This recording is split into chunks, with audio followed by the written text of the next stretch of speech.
只因我长得太帅，狐妖就附身于我娘子体内，每晚都要对我进行非人般的折磨。为了霸占我，期间还悄无声息杀了我全家72口。狐妖自以为做的天衣无缝，殊不知我有着一双与众不同的眼睛。姓名：柳如烟，种族：人被寄生，寄生体：狐妖一族，魅狐妖二境，妖技吸魂魅惑。这双眼睛可以看到妖，但也仅此而已。为了复仇，瞎子以自身精血蕴养妖刀3年，3年蕴养外加每晚折磨，使得瞎子身体差到了极致。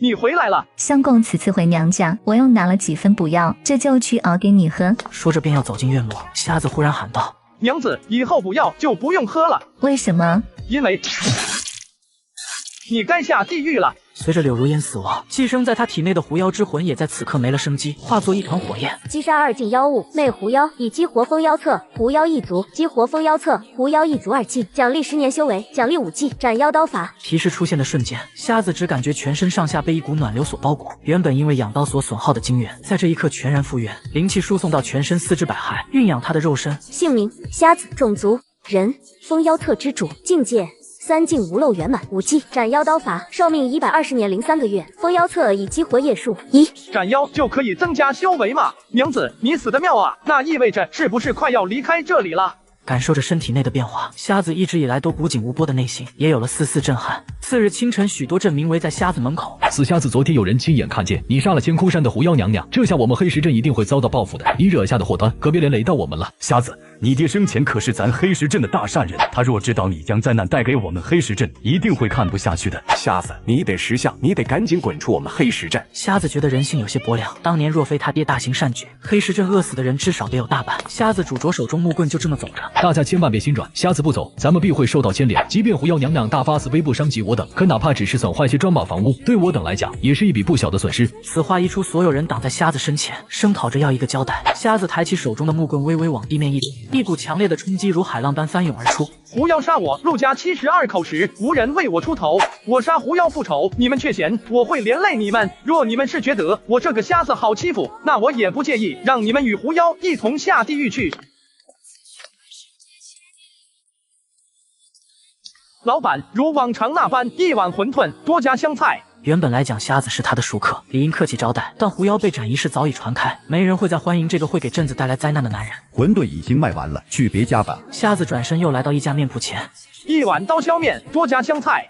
面已卖完，去别家吧。瞎子继续走着，最终得到的却是同一个回答。算了，回家吧。来我家吃吧，大肉包子、白馒头，若是你不嫌弃的话。喊话的是包子摊的玉娘。瞎子不太喜欢玉娘，因为玉娘也是妖，一只兔妖。瞎子不喜欢妖，所以从没去过玉娘的摊子。可如今却是他最不喜的妖愿意接纳他，这世道真是讽刺。我不知道你喜欢吃哪样，这些是我这里的所有的品种，你先吃着。若是哪种符合你的口味，可以跟我说。当然，如果你要我推荐的话，我觉得胡萝卜馅的包子最好吃，因为我一顿能炫8个，是每天都炫的那种。瞎子笑了，兔子爱吃胡萝卜，合情合理，但它不是兔子，爱吃肉。胡萝卜馅的留给你吃，其他的我都行。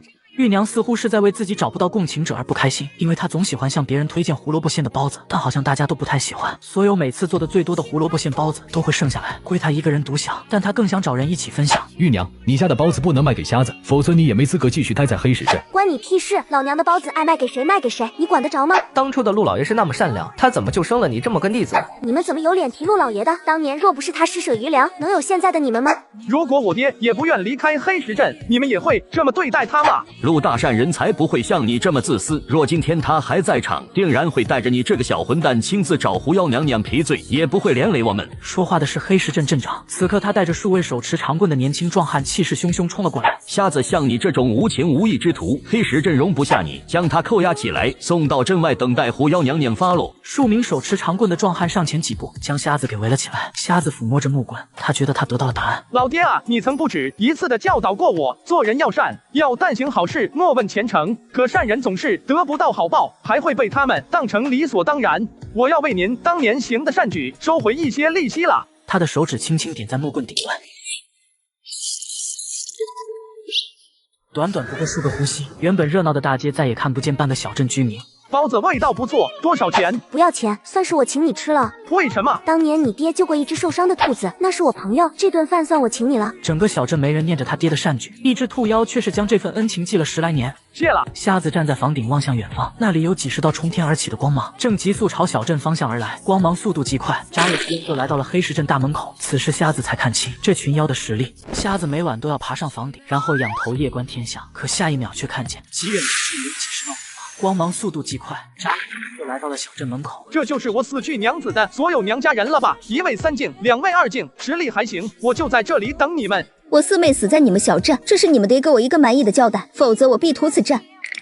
狐妖娘娘，害死您四妹的是那个瞎子，只要狐妖娘娘不怪罪我等，来年愿奉上双倍香火。那个瞎子也能斩我四妹，你可有证据？镇上很多人都亲眼看见了。那瞎子现在在哪里？很快众人妖就来到了瞎子面前，2位2境直扑瞎子而来，下一秒瞎子3境之力爆发，2位2境狐妖当场身陨。成功击杀魅狐妖2境，奖励10年修为。瞎子实力也提升至4境。所有人看向瞎子，眼中闪过浓浓的畏惧。3境狐妖后退几步，眼中充满忌惮之色。于是他以居民性命要挟瞎子：瞎子，你先杀我四妹，后斩我2妹3妹。现在要么随我去千枯山忏悔100年，要么我先屠了整个黑石镇，再拼个你死我活。夏爷，您就随他去千枯山吧。您损失的只是100年自由，而他们要的却是我们整个黑石镇的命啊！瞎子坐在房顶不为所动，宛如一座雕像一般。不知过了多久，狐妖渐渐失去了耐心，随后一声声惨叫响彻这方天地。可狐妖却见瞎子没有半点动作。瞎子，你耍我是不是？你根本就不在乎这群人的生死。你才看出来吗？下一刻，3境狐妖如闪电般冲向瞎子，然而瞎子只是挥起妖刀往上一挑，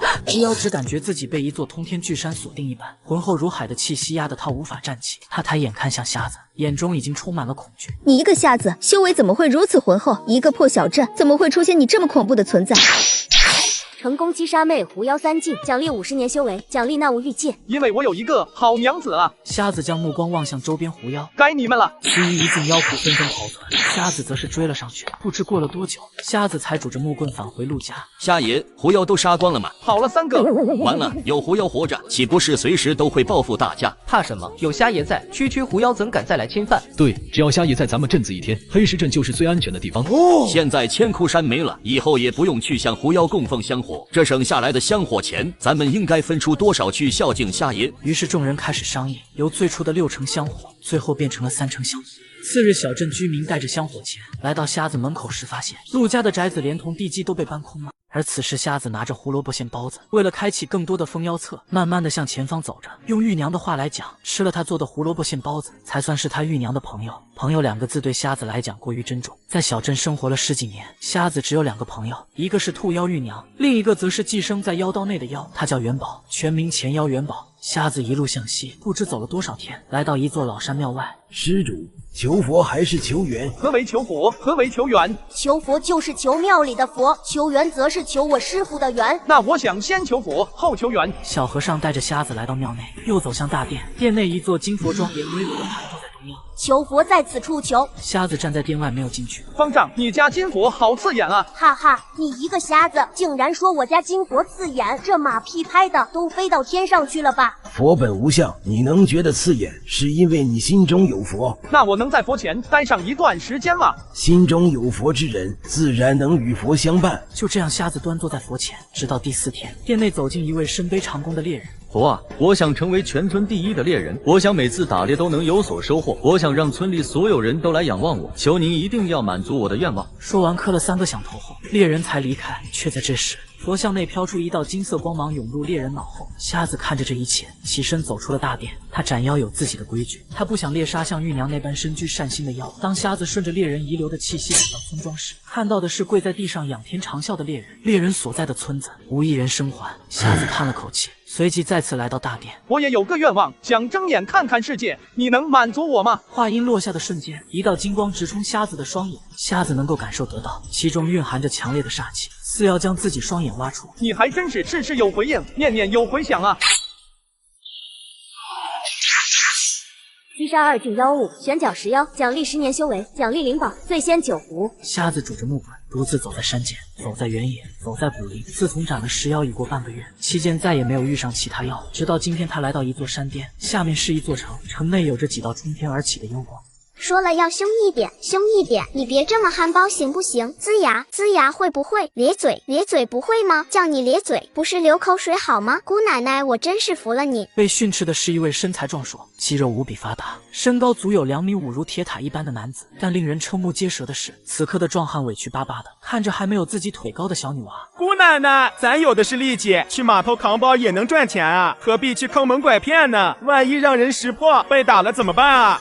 你懂个屁！扛包能挣几个钱？咱们的计划若是成功，一次往少了说能挣个几十两，往大了说根本没有上限的好吗？再说了，咱们那能叫坑蒙拐骗吗？那叫给猎物提供情绪价值，懂不懂？壮汉不懂什么叫情绪价值，但他十分听话。这时小女孩双眼猛地一亮，快准备，猎物已出现！表情瞬间转为惊慌失措，头也不回地跑出了巷子。壮汉也变得凶神恶煞。臭丫头，你那好赌的老爹欠我20两，如今他死了，这债只能由你来偿还。若是再跑，你看我不一口吃了你！不关我什么事，不要吃我，不要吃我！他顺势瞄了眼前方，正杵着木棍慢慢行走的瞎子。瞎子面色冷峻，腰间挂着一个5颜6色的胡子，与周边的人群有种格格不入的感觉。可小女孩要的就是这份格格不入。我从话本小说中看到过，这种人都是主角大侠般的存在，碰到我这种可怜的小女孩，都会丢下几大锭银子，这样大侠得到了情绪价值，我也能赚取了银子，简直是双赢。他这样想着，可下一秒他自己就被瞎子提了起来。姓名：铃铛，种族：人被寄生，寄生体：阴妖一族，铃铛妖，妖技：叮叮当当，当当叮叮。大城市就是不一样，妖都会自己送上门。瞎子从地上捡起小女孩，然后随手扔到壮汉面前。你还会吃小孩？来吃一个我看看，够血腥的话也给赏钱。走了走了，原本还以为能遇上什么好心的大侠呢，结果竟然是一个爱看吃小孩的瞎子。姑奶奶，你的计划好像失败了，那咱们要去码头扛包吗？扛，我让你扛，咱有点出息好不好？扛包能赚鸡毛钱，瞎子你这么一直待在我身边，很影响姑奶奶我挣钱的好不好？你忙你的，我看我的。说的跟你真能看见一样。姑奶奶，你说这瞎子是不是想找机会讹我们？讹呗，看他能讹下2两肉下来不？只准咱们行骗，还不准瞎子讹人了是不？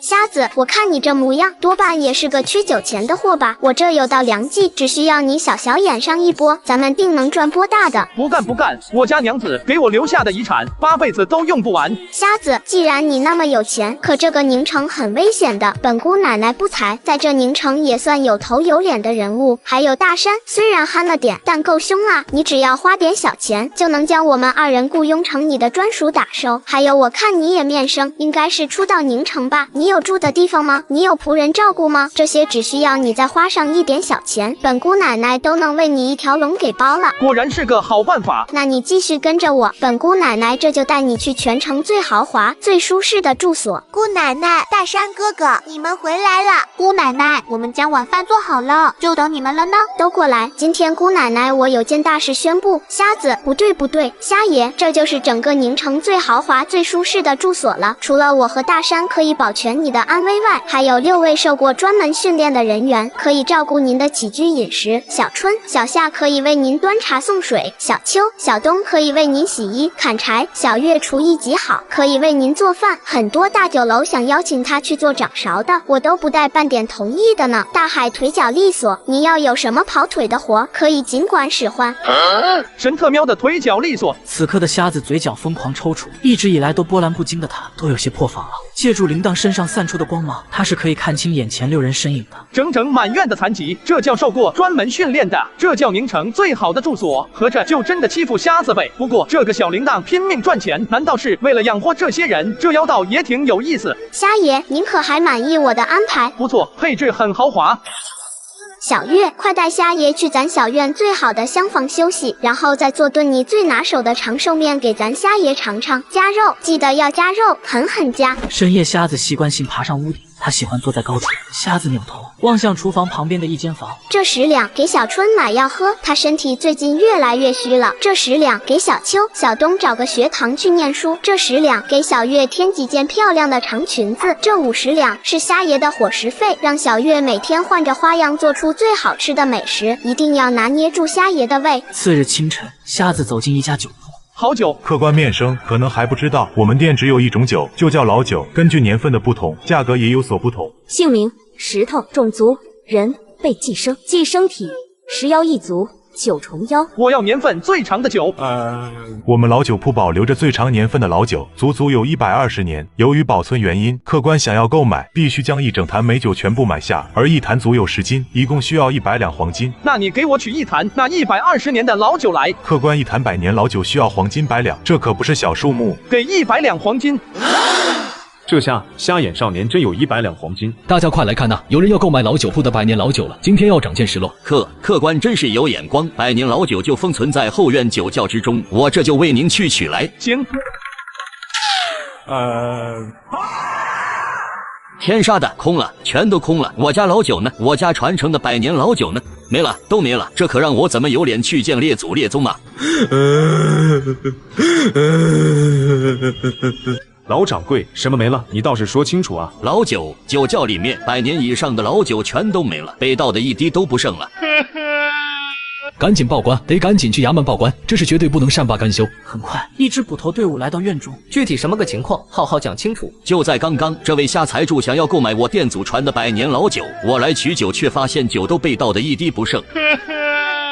赵大差爷，你可得替我做主啊！竟有这种事，谁干的？敢在本捕眼皮子底下做出如此丧尽天良之事！今天所有进过酒铺打酒的都有嫌疑，将今天来打过老酒的全部押到衙门好好审问。倒也不必这么麻烦。瞎子，你什么意思？是在质疑本捕办案的能力？你们抓人前是不是应该先查清老掌柜进入后院取酒时，酒窖的地门是好还是坏？若是处于损坏状态，那便能够证明偷走老酒的小贼应该是今天动的手。可若是处于完好状态，那或许老酒早已经被盗取，又怎么会和今天前来打酒的酒客有关？老掌柜，快说说看，你来后院时，酒窖的门究竟有没有遭到破坏？并未有半点损坏，就连铁锁都处于完好状态。既然如此，那真相只有一个，凶手就是你。作为店里唯一的伙计，你拥有充足的作案时间与条件。不是我啊，我没有酒窖钥匙的，钥匙只有我叔叔一人保管，我没资格进酒窖的啊。酒窖钥匙确实在我手中保管，石头没半点机会拿到钥匙的。谁说没有钥匙就进不了酒窖了？普通人自然做不到这点，但如果是妖呢？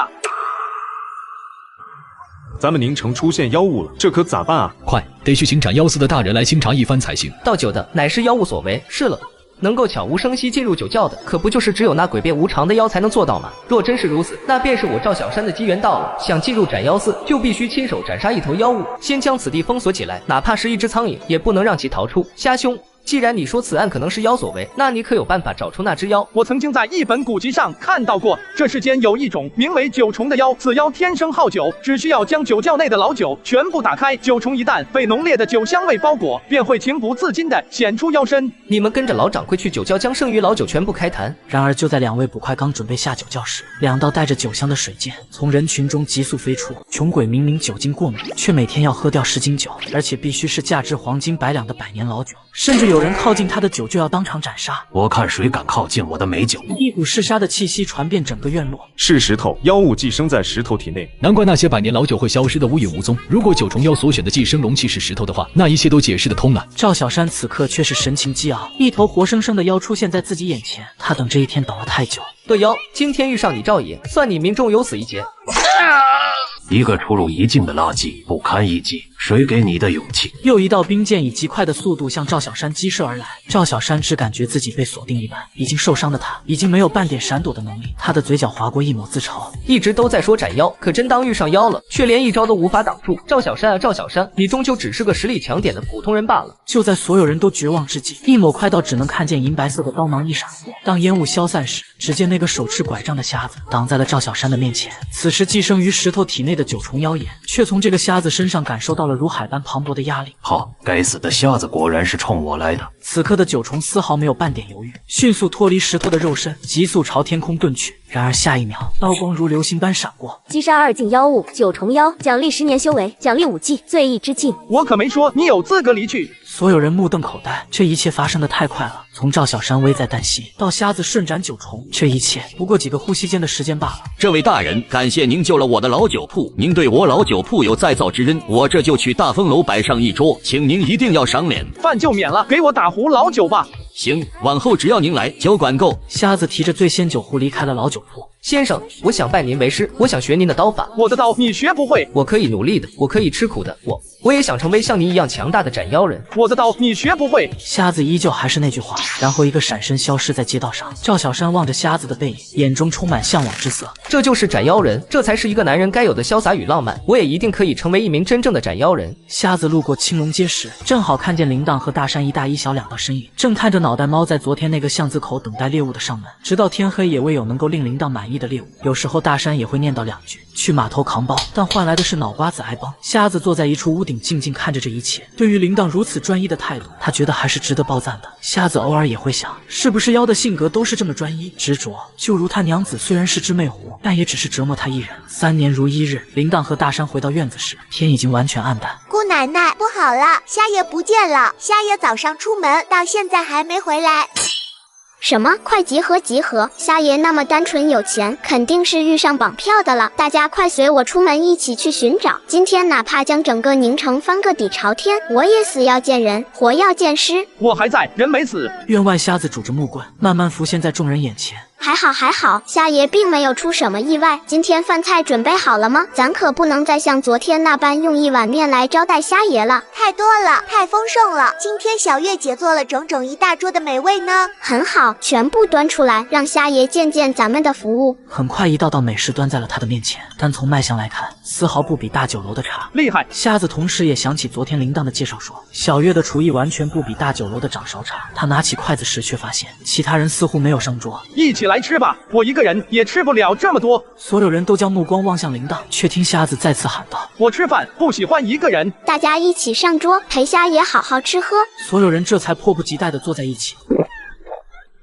瞎爷，你这酒可真香啊，能不能给我也来一杯？小孩别喝酒。你才小孩，你全家都。姑奶奶，我活得可比……铃铛一副气鼓鼓的表情，但一想到眼前这人是小院的贵客，他还是强忍住了脱口而出的脏话。瞎爷，我不是小孩，我很高很壮，有2.5米呢，我能喝吗？你觉得你比你姑奶奶还年长？谁敢和姑奶奶比年纪啊？那还不得被拍死？倒也不是瞎子小气，醉仙酒壶并非普通酒壶，任何美酒一旦装进醉仙酒壶中，都会得到酝养，会伴随着精纯的灵气柔和，普通人喝下去，非但不会有益，身体反而会因为承受不住灵气而爆。酒过3巡，瞎子坐在屋顶，此刻的他已是微醺状态，但还是会不时将酒壶中的老酒灌入口中。瞎子顺便感受了一下今天新收获的武技醉意之戒，1分醉意，武技增幅100%；10分醉意，武技增幅1000%。次日清晨，依旧是像昨天那般，他顺着距离自己最近的一道妖光慢慢走着，最终停在一栋名叫万花阁的大楼前。不过万花阁的营业时间是从傍晚10分开始，现在还处于闭店状态，他只得在旁边找了个宽阔的墙角靠坐了过去。瞎子，新来的？瞎子点了点头，算是默认。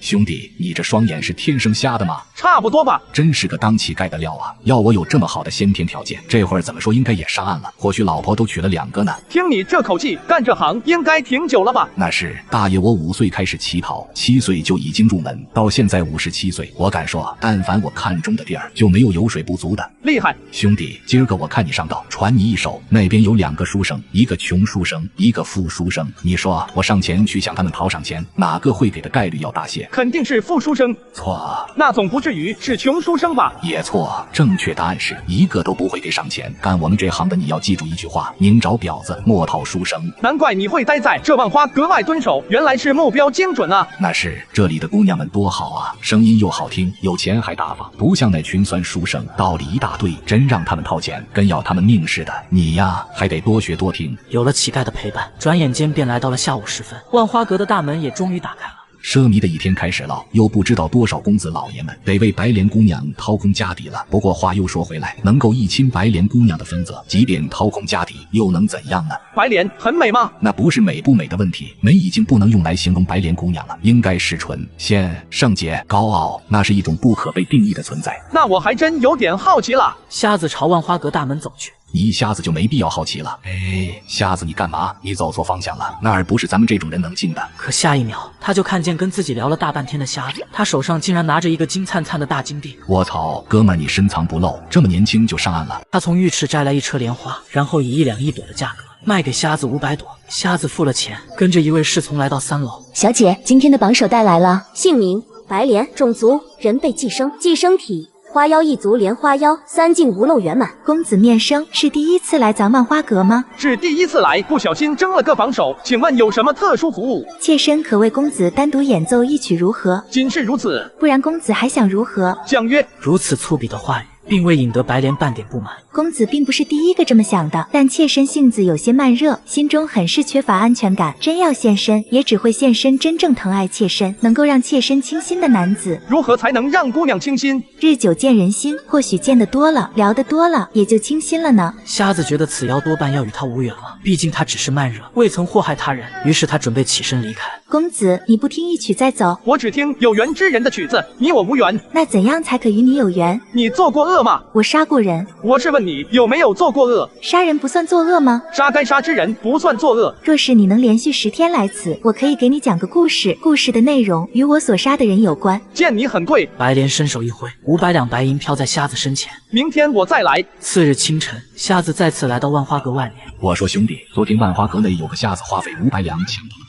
瞎子不会是你吧？如果昨天没有其他瞎子参与赏花大会的话，那应该是我了。厉害的兄弟，你真是我们乞丐界的楷模。夜晚，瞎子又以500朵莲花获得榜首。为什么要让我白嫖你10天？前2天，一个瞎子在老酒馆斩杀了一头9重妖，应该是公子所为吧？公子是斩妖人，我会斩妖，但不算是斩妖人。白莲自然明白了瞎子话语中的意思。你和外面那群人不一样，也和我所见过的斩妖人不一样。我的曲更愿意为独特的人而弹。你很有眼光，因为我娘子也经常说我和其他人不一样。哎，公子成婚了？是的。那公子来这，不怕你娘子怪罪？不怕，因为前几天我刚把她宰了。白莲像是听见什么极为感兴趣的事一般，右手在瞎子脸上轻轻一划。那公子你想不想把我也给宰了？这就得看你讲的故事够不够惊人了。我猜应该不会让你失望。很快时间来到第6天，瞎子与往常那般跟乞丐一起谈天说地。不好了，张大财主家出现妖物了，据说死了很多人，这不是大好事吗？好像也对，不过话又说回来，听说张家冒出的那只妖物可凶了，赵捕头已经带着衙门的人赶过去了。瞎子跟着人群来到张家大宅，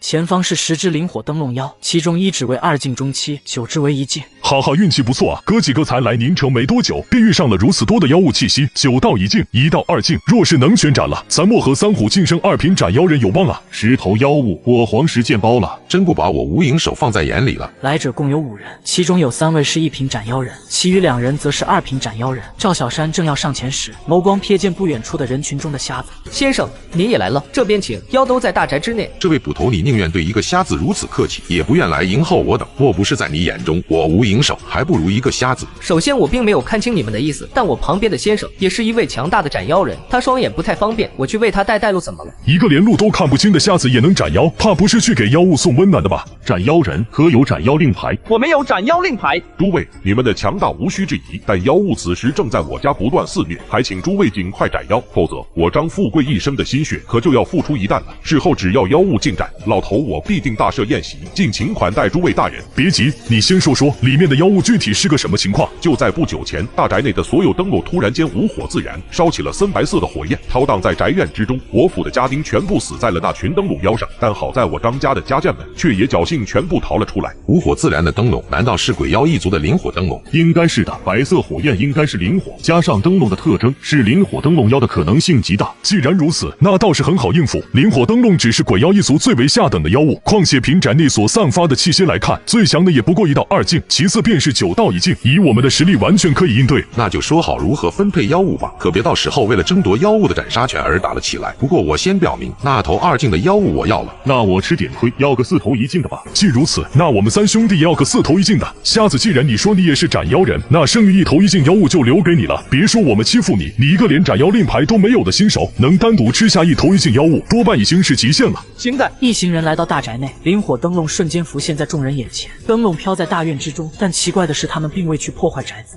反而是老老实实在半空晃来晃去，像是特意在等待着什么似的。小小鬼妖，先吃俺1记狂虎拳！大力起砂锅大的拳头，朝着距离他最近的1头1境灵火灯笼杀去。其余2虎的招数与大力虎一样，都是双拳凝聚出杀伐气息，看上去无比威风。黄石剑客手持长剑，长剑带有一股浑厚凝实的气息，无影手挥动巨爪，朝着在场最强的2境灵火灯笼杀去。然而就在这时，感受到杀意来临的灵火灯笼却是突然开始汇聚在一起，一股3境气息骤然爆发。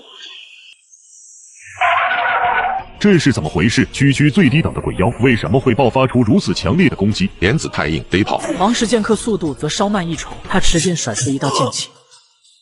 混蛋！死道友不死贫道，兄弟莫怪我心狠了。死瞎子，你也去陪他们吧。怎么可能？我的身体完全无法动弹，仅只是灵力的波动，都能有如此强烈的压制。灵火灯笼感受到下方瞎子身上传出的恐怖气息，身形不由一顿，但很快脑海传来一个无法抗拒的指令：杀！击杀3境妖物，灵火灯笼，奖励50年修为，奖励灵丹，9转生灵丹。瞎子拄着木棍在院内走动着，似乎是在探查什么。无数人透过大门见证了刚刚的一幕。赵小山迅速冲进院内。先生，请问您刚刚施展的刀法叫什么？真是太强了啊！斩妖刀法，好朴实无华的名字，果然越是高手，越是不中其标，反中其形。我也得将自创的那招天地无极杀神一刀斩改成一刀斩才行。改名的事不急，听说张家有一位漂亮的美妇，你知道她是谁吗？那是张富贵第2任小妾，叫胡蓉儿。可是咱宁城远近闻名的大美人呢？不知道多少人天天蹲张家院外，就为一睹张夫人的娇容。先生您也好这口？张夫人这些年在宁城可有什么行事怪异的举动？没听说过啊，只知道她是个可怜的大孝女，自幼便失去双亲，每月初1都会去城西的乱葬岗祭拜家人。赵小山忽然眉头紧锁。不过什么？张夫人的孝与美都是远近闻名的，但或许是因为娶了这么完美的一个小妾吧，这张富贵的大宅子却并不是很太平，甚至可以用倒霉来形容。我记得3年前张家便发生过一次火灾，我记得那次同样死光了家丁和仆人，不过幸运的是张家的家眷们却是平安无事。还有2年前吧，张家也发生过一次偷盗事件，同样是死光了家丁和仆从。再说这次，讲到这里，赵小山眼神语气忽然变得凌厉起来。这次死光的也是家丁和仆从，张家家眷们却都相安无事，4次死的都是外人，张家人却每次都能平安渡险。先生，这张家怕是有鬼不成？是有鬼，还是指漂亮的女鬼？此时张富贵带着家眷们与很多吃瓜看热闹的群众走了进来。大人，感谢您救了我们张家，您的大恩大德我张富贵没齿难忘。日后您若是有什么需要用上我张家的，请尽情开口，我一定倾尽全力也会报答您的恩情。就不用等日后了，现在就有件事想麻烦张家主，还请大人明示。想借你夫人人头一用。为了吃饱饭，女人每月都会来一趟乱葬岗，然后收集足够的灵火，带回家凝聚成妖，之后偷偷收取自家下人灵魂。夫人，你真的是妖吗？当然不。反驳的话还未说出口，磅礴如海的杀意仿佛是在告诉他，若胡言乱语，瞎子也不会跟你讲道理。死瞎子，你说我是妖，你拿出证据来，否则你如何能够服众？鬼妖一族中有一类名叫幽魂女的妖，此妖善食人的3魂7魄。张家的家丁应该会从一开始的精神抖擞，到后来逐渐盲目无神，直到最后被吸食干净。你便会策划像今日一般的事故，然后再招一批新的家丁，再次供你吸食新的魂魄。夫人，你真的是妖吗？胡蓉儿想不通，究竟是一个怎样的存在？非但看出了他是妖，甚至能看出他真正的妖身。富贵，我虽然为妖，但却从未对你们张家产生过半点恶念。你能为我向大人求情，求他放我一条生路吗？张富贵此时内心十分复杂，过了好一会儿，他目光坚定来到瞎子身前。请大人斩妖。张富贵，如果没有我，你们张家能有今天？我尽心尽力帮你走到今天这个地位，现在我要的只是你为我求个情而已。你非但不愿，反而让人斩我，你太过薄情了。击杀幽魂女3境，奖励50年修为，奖励妖刀进阶。下辈子看人准点吧。瞎子看着高兴到手舞足蹈的张家人，顿时觉得世态炎凉。瞎子觉得鬼妖虽然作恶，不但未伤及张家分毫，甚至还助张家走到如今地位。瞎子有时也会问自己，什么是对，什么是错？你们高兴得太早了，张家还有妖未除干净。还请大人再次斩妖，救救我张家吧！500两黄金，我保你们无恙。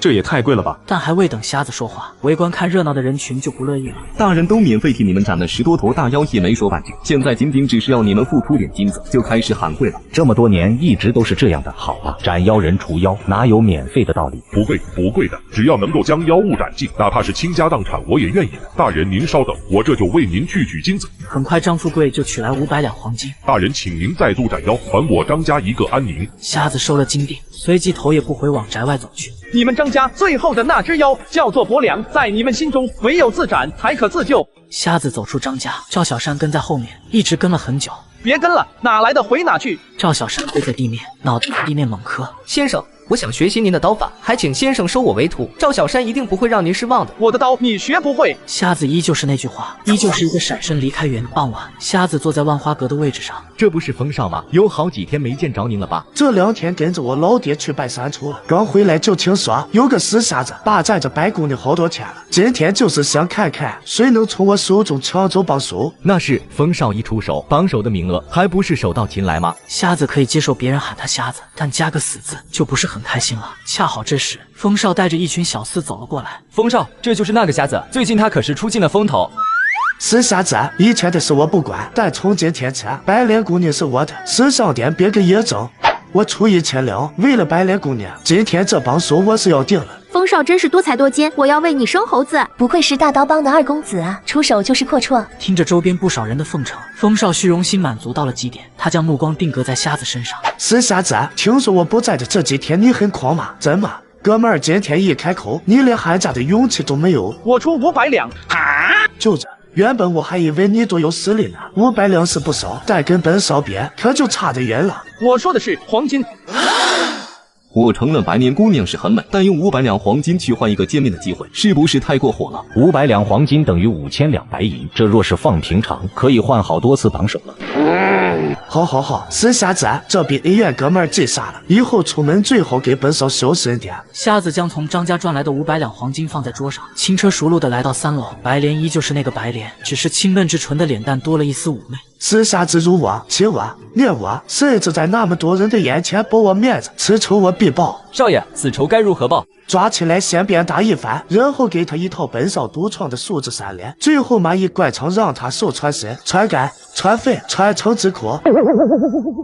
得罪了风少，真是比得罪阎王还苦啊！公子今天好生威猛。你指的是什么时候？只在张家的时候，也指刚刚。你消息倒是挺灵通。对公子自然是要多加关心的，关心的多了，小心丢了性命。不怕，若公子真想取奴家的性命，那给你便是。这妖今天有些不太对劲啊！对于这种不太对劲的妖，他一直都是少说话、少接触、少搭理。白莲也没有再说什么，而是静静看着瞎子那张俊俏的脸蛋，不知在想些什么。不知过了多久，公子今天是想在奴家这留宿吗？今天的打榜钱你还未给我。哼！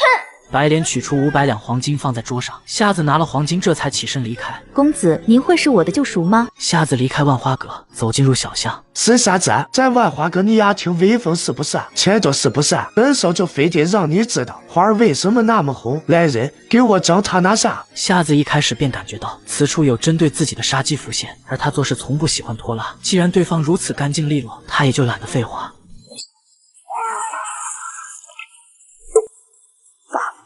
发生什么了？哪来的刀毛？谁大晚上的这么不讲素质，胡乱拔刀？究竟有没有半点公德心啊？我先前好像听见有人想用蚂蚁给我灌灌肠，是你说的吗？天啊，我的瞎子老爷，我怎么可能说出那种丧心病狂的话出来？你要知道，在这宁城，我风少人称心善小陀螺，遇见路过的蚊子，我都得先献上2两血，怎么可能说出那种不利于团结的话出来？对位，声音是这个位，我不喜欢将敌人留过夜，所以为了今晚能做个好梦，只能请你去见阎王了。不，是瞎子大哥，你别冲动好吗？你可知道我是谁？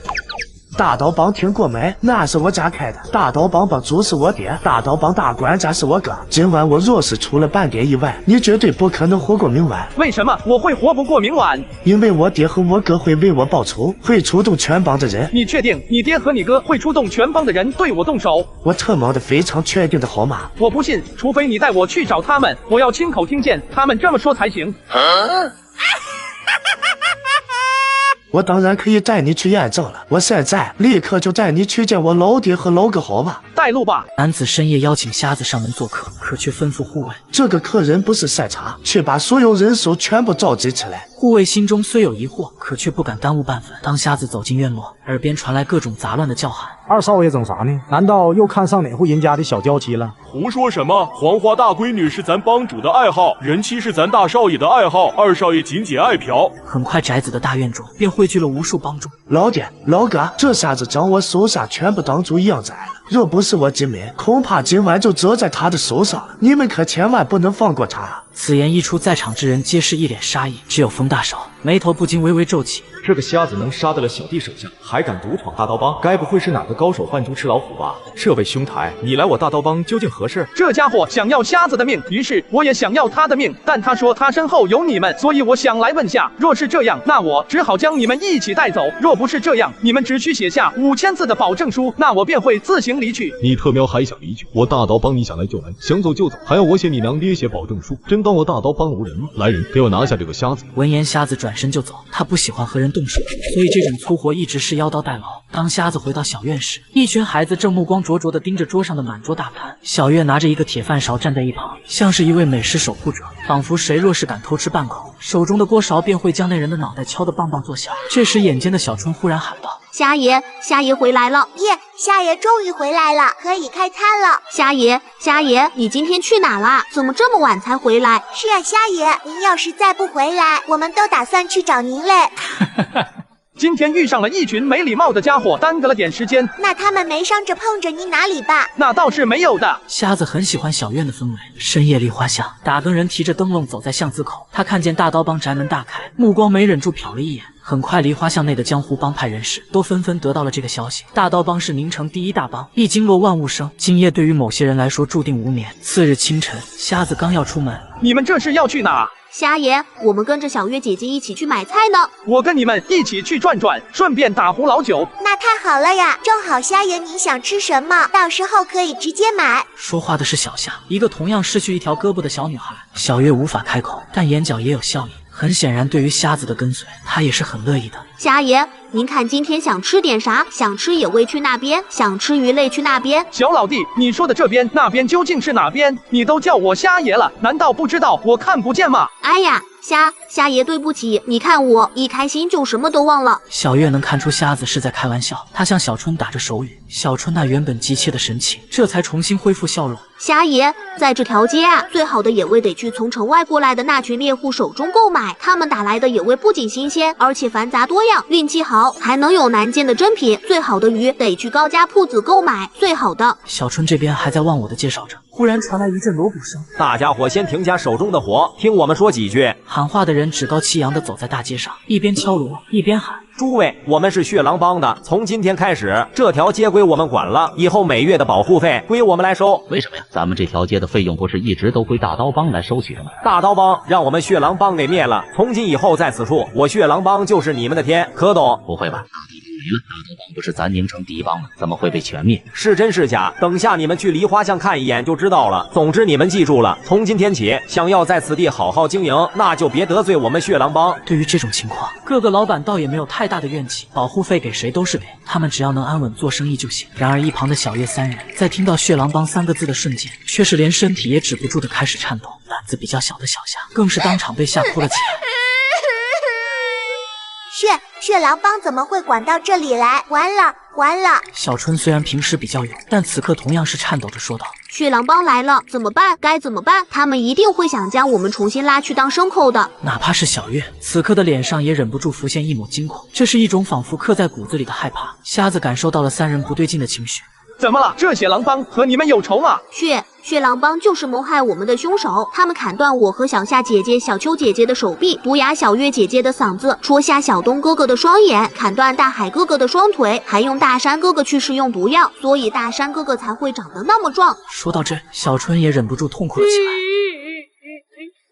他们是来自地狱的魔鬼，若不是姑奶奶带我们跑了出来，我们现在还在大街上乞讨，乞讨来的钱也得全部上交给他们，一天只给我们吃1个馒头。现在血狼帮突然接管了这片区域，他们一定会再来找我们麻烦的。哪怕瞎子情绪再如何稳定，此刻的内心也忍不住产生动容之情。不过很快，他又想到了那个小铃铛，一只2进圆满的妖，想要保护这群孩子应该很简单吧？放心吧，会没事的。天塌了不也有你姑奶奶扛着吗？有姑奶奶在，一定会没事的。小月脸上却还是浮现着一抹忧虑，她朝小春打了很长一段手语。瞎爷，刚刚小月姐姐跟我说，血狼帮接管了这片区域，我们也不知道接下来姑奶奶是会带我们离开，还是有其他计划。小月姐姐还说，我们不能牵连您，可以将生活费退还给您大部分，您可以去找个更安全的客栈留宿。这事再说吧。况且突然出了这么大的事，你们不得先去跟你们姑奶奶商量一下吗？那我们现在回去找姑奶奶。瞎爷，你要一起回去吗？你们先回去吧，我去打壶酒先。那瞎爷您小心。瞎子则拄着木棍朝老酒馆走去。而就在几人身影逐渐消失在街道之际，血狼帮人群中，一位尖嘴猴腮的成员双眼微微眯起，他的目光望着的正是小月三人离开的方向。80岁老头鬼鬼祟祟跑在上，然后亲自走进地窖，片刻之后取出一坛百年老酒。少侠，这最后一坛百年老酒就送你了。慢着，这坛酒我要了。这位客人，最后这一坛百年老酒已经送给这位少侠了。如果您若是想喝，我可以再去取上一坛80年份的，如何？我就要这坛。你是3品斩妖人又如何？我老酒馆遇难的时候，你也没来，拯救我老酒馆的可是瞎眼少侠。这坛酒是您旁边这位少侠的，让不了的。哼，我王刀走南闯北，什么东西没见过？区一坛酒，我想喝，那就必须得喝。一股暴躁的灵力气息从他周身散发，然而下一瞬，一股如海般厚重无比的灵力气息瞬间将他完全压制。小小酒铺，哪来的此等高手？哪位前辈在此静养？若我王刀打扰到了您，还请前辈恕罪。这突然而来的变化落在老掌柜眼里，有些摸不着头脑。那个，此酒也去为我取来一坛吧。我们店的百年老酒素有1两黄金1两酒的美称，并且整坛起卖。虽然店里的百年份老酒已经没了，但这80年以上的也得半两黄金1两酒，一坛10斤整。客人您需要的话，我这就为您去取。什么破酒，这么贵？他虽是3品斩妖人，但自身实力需要大量的金钱堆积。想到此处，随即转身离去。喂，瞎子，你酒壶中的老酒，借我喝2口。此酒不借。你知不知道我是谁？我3品斩妖人王刀，人送外号一刀狂，因为无论是杀妖还是杀人，我只需1刀。巧了，我杀妖也只需1刀。你会杀妖？杀过几只？哼，我再说一遍，此酒借还是不借？此酒不借。正当王刀想要出手的时候，忽然他腰间的斩妖人令牌闪烁出淡淡的光芒。是妖物的气息，哈哈哈！没想到刚来这座城便能遇上妖，真是太幸运了。死瞎子，算你好运。瞎子抬头，目光望向天空，那里有一道极为熟悉的妖光，一直以来平淡如水的妖光，此时却微微闪烁，定然是铃铛使用了妖力。瞎子望着王刀所去的方向，正是小院。还得是要看我啊！当瞎子来到小院外时，小院已经被血狼帮成员团团围住。透过铃铛身上散发出的光芒，他可以看见此刻的小春、小月、大山等人身上大有一种提桶跑路的想法。小不点，没人能从我血狼帮的手中带走任何人。现在此处没了大刀帮的镇守，我看你还能带着这群小乞丐们往哪逃？一群混账！小春他们不过只是一群无家可归的孩子，你们却残忍地将他们虐成残疾。上次本姑奶奶大发慈悲，懒得动手，这一次你们还敢送上门来，那就都去死！就凭你这么个小不点，别以为学了点什么唬人的邪术就能吓住我。来人，给我将他们拿下！邪法，哈哈哈哈！老不死的，记住了，这叫妖法。铃铛飞到半空，随即身子剧烈旋转，化作一道旋风。旋风发出清脆的铃铛声，仅仅片刻，所有血狼帮众全部倒地不起。姑奶奶，你真是太厉害了！这群恶人全死了，以后再也没人会打扰我们了，我们可以好好生活了。然而此刻铃铛的心中却十分沉重，他只期盼附近没有斩妖人，否则定会遭到追杀的。妖虽然强大，但斩妖人中也有更强大的存在。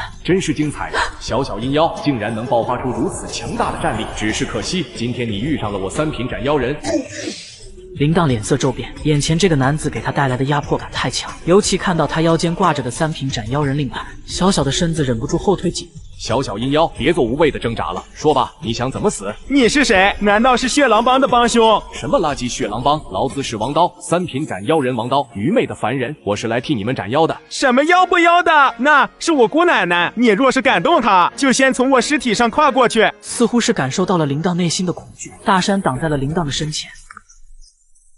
想动我姑奶奶，先从我们尸体上跨过去。铃铛身体颤抖，眼泪止不住的往下流。当初他意外寄生在即将饿死的铃铛身上，并救出遭受苦难的大山一行人。他从未想过能得到什么回报，只是单纯的想救下这群可怜的孩子，并且好好抚养长大而已。现如今看着挡在自己身前的大山等人，这就是画本小说中讲述的爱吗？这种感觉真的好美妙。小月、大海、大山，照顾好小春、小夏、小秋、小冬，本姑奶奶能够认识你们，很开心。他又看了一眼远处的瞎子，咱们的大贵人瞎爷也得照顾好了。喂，别搞得这么煽情好不好？不知道的还以为我是多坏的人呢。我再说一遍，你们护着的小女孩是妖，妖就该死，懂不懂？我不知道什么妖不妖的，我只知道她是我们的姑奶奶，她就是世上最好的姑奶奶。对，你这个大坏人，我们的命都是姑奶奶救的，你凭什么在这里义正言辞的好话不分？一群被妖蛊惑了心智的孽障，既然你们冥顽不灵，那就一起下地狱作伴去吧。斩妖人，他们不过只是一群可怜的孩子，放过他们，我愿成为你刀下的一份功绩。对于王刀而言，能不费吹灰之力拿下一只妖，又何乐而不为？小铃铛，我可没说你可以死。死瞎子，你想坏我好事，也不看看自己配不配？无论我配还是不配，此妖你斩不了。死瞎子，既然你想死，那老子就成全你。瞎爷小心！瞎爷快跑，这里的事你不该参与进来。却在这时，瞎子抬起手中的木棍，随即敲向地面。我说了，此妖你斩不了，那就是斩不了。什么情况？瞎爷也会武功？好强！感觉那位强大的斩妖人在瞎爷手下，不过就是个玩具罢了。这么强的瞎爷还那么善良，真是一个大好人啊！而铃铛更是瞪大了双眼。瞎爷竟然是个通天高手，天呐，亏我当初还想让瞎爷去讹人，简直要死妖了。你特喵这么强，一直装什么嫩啊？你也是斩妖人？算半个吧，因为有些妖我是不斩的。妖就是妖，哪有斩与不斩之分？天下间的妖就都该死。你这话我不认同，人是人他妈生的，妖是妖他妈生的，不能因为人家是妖就好坏不分，也不能因为有些像畜生的人就真把他当成人。瞎子，哪怕你实力通天，但你这种思想太过妖邪，是不会被我们斩妖人的圈子认同的，甚至是神庙也会排斥你这种思想。妖就是妖，无论是好还是坏，都有取死之道。我斩妖有我的规矩。瞎子，你堕魔了，我会将你包庇妖物的情况上报给斩妖司，上报给神庙，你必须要被关进斩妖司的大牢进行忏悔。你为什么会觉得你还有机会活着离开此地？杀人者，人亦杀之。瞎子转身朝万花阁方向走去。这2天杀的人有些多了，瞎子觉得需要听几首曲子，洗涤一下他那正义感有些爆棚的心灵。瞎爷，晚上还来吃饭吗？不吃饭，你是想饿死我，然后好继承我的遗产吗？傍晚，瞎子在白莲房间听了3首曲子，才起身离开。深夜小院屋顶，瞎爷，我知道你们斩妖人的规矩，这里是我先前从血狼帮身上掏出来的银两，还有我们这些年攒下来的，都给您，算是这次您出手的酬劳。不算。血狼帮是你杀的，他们的遗产理应归你，而我出手斩王刀，是因为王刀想斩我，因此不算帮你。该我收的钱，你不给我也会要，我不该拿的钱，你也别强塞。铃铛鼻尖有些酸酸的，他从没见过这样的斩妖人，一时之间竟然不知道该怎么办。瞎子也有些好奇，一只阴妖存钱到底想做什么？你现在应该存了不少银两吧？有什么计划吗？存钱当然是打算开一间大大的酒楼，本姑奶奶做掌柜的收钱，小月做掌勺的，大海去砍柴切菜，大山去看门，小春、小夏去跑堂，小秋、小冬一个去算账，一个去生火。说到这，铃铛的声音忽然变小了很多。这样大家才不会被人当成一群只会乞讨的小乞丐呀。那我呢？本姑奶奶把你当吉祥物养着好了，毕竟自从遇上瞎爷您之后，我们的运气真的挺好。瞎子走在大街上，今日是与白莲相约的第10天。瞎子朝万花阁走去，然而这时前方大道上传来阵阵喧闹，大家快让一让，我们将城外寒山寺的悟空大师请来了，他是来寻找我们那些失踪的丈夫。91个寡妇来到寺庙，手中拿的却是自家男人的衣物，他们以2000两银子的价格雇佣了一只大黑狗，大黑狗闻了闻衣物，带着众人来到衙门口。你们这是在干嘛？人群中一个寡妇见瞎子长得俊朗，向瞎子解释，原来宁城半年以来，很多刚成婚不久的俊朗公子哥悄然消失，他们听闻宁城最强斩妖人悟空大师养的大黑狗鼻子通灵，于是众人凑了2000两银子。失踪人口全是俊朗男子，怎么感觉像是妖物所为？县衙重地，何人来此聚众？我就想下山赚点外快，怎么就找到衙门了？悟空大师是斩妖人不假，但也还没到可以无视朝廷的地步。哪怕失踪男子就在县衙之内，他也不可能为了2000两去得罪县令。就在他打算打道回寺时，一个助人为乐的声音响起：“我们是跟着悟空大师一起来寻找城内失踪男子的，他的大黑狗远近闻名，一闻一个准。如今停在此地，那便证明那些失踪的人就在你们县衙之内。”那道声音说完之后，还反问了一句：“我说的对不对，悟空大师？”我对您。悟空大师顺着声音望去，你说你一个瞎子凑个鸡毛热闹啊！然而他正要直接甩手走人的时候，但周边人群的情绪被瞎子的2句话给调动了起来，纷纷大喊：“是这样的，蜈蚣大师是带我们来寻找夫君的，难道是你们衙门抓走了我夫君？请问我夫君犯了什么罪？若是官老爷说不出个所以然，小女子即便手无寸铁，也要告到府城，请知府大人说说理。眼见群众忽然闹腾起来，捕快深深看了一眼悟空大师，便转身朝衙门内走去。这等重要之事，需要第一时间报告给县令。而群众们见此，又将感激敬佩的目光望向悟空大师。大师真不愧是咱宁城最强斩妖人，面对衙门都能如此不卑不亢。原本我还觉得大师您收2000两才肯出面，是有些稀血了，但现如今，我只想说3个字：您值得。悟空大师就觉得自己很冤枉，那瞎子只是喊了2句，自己就莫名其妙成了带动群众到衙门闹事的领头人。当他看着大家如此火热的目光，他也只能狠狠瞪了一眼大黑狗。很快，衙门内走出一群人，在县衙口闹事，是不是活得不耐烦了？瞬间，所有人望向悟空大师，悟空大师进退两难，不知所措。但就在这时，那道助人为乐的声音再度响起：“悟空大师的狗说，城内那些失踪男子就在你们衙门内，我们要进去搜查一番。”对，悟空大师带我们来找夫君的，我们要进衙门找夫君。狗狗不会说谎的，那可是悟空大师养的灵狗。县令没想到悟空大师竟然直接找到了衙门，顿时有些生气：“大师，我衙门之内就这么大，平常来来往往的人也不少，有没有藏人一眼就能看出？你搞得这么隆重，是否有些过了？”此刻的悟空大师只想要赶紧收场，他看向人群：“咱们的县大人说的没错，县衙里面有没有藏人，大家应该一眼就能看出。这次应该是这死狗误判，待老衲回去好好将这死狗调教一番，再来重新为大家寻找郎君，如何？”此话一出，众人虽有不甘，但也不敢强闯县衙。可就在这时，那道助人为乐的声音又再度响起：“来都来了，为什么不让大黑狗进去转一圈呢？若是就这么离去，也难免会让咱宁城县衙蒙受一层不白之冤。大师，你说是不？”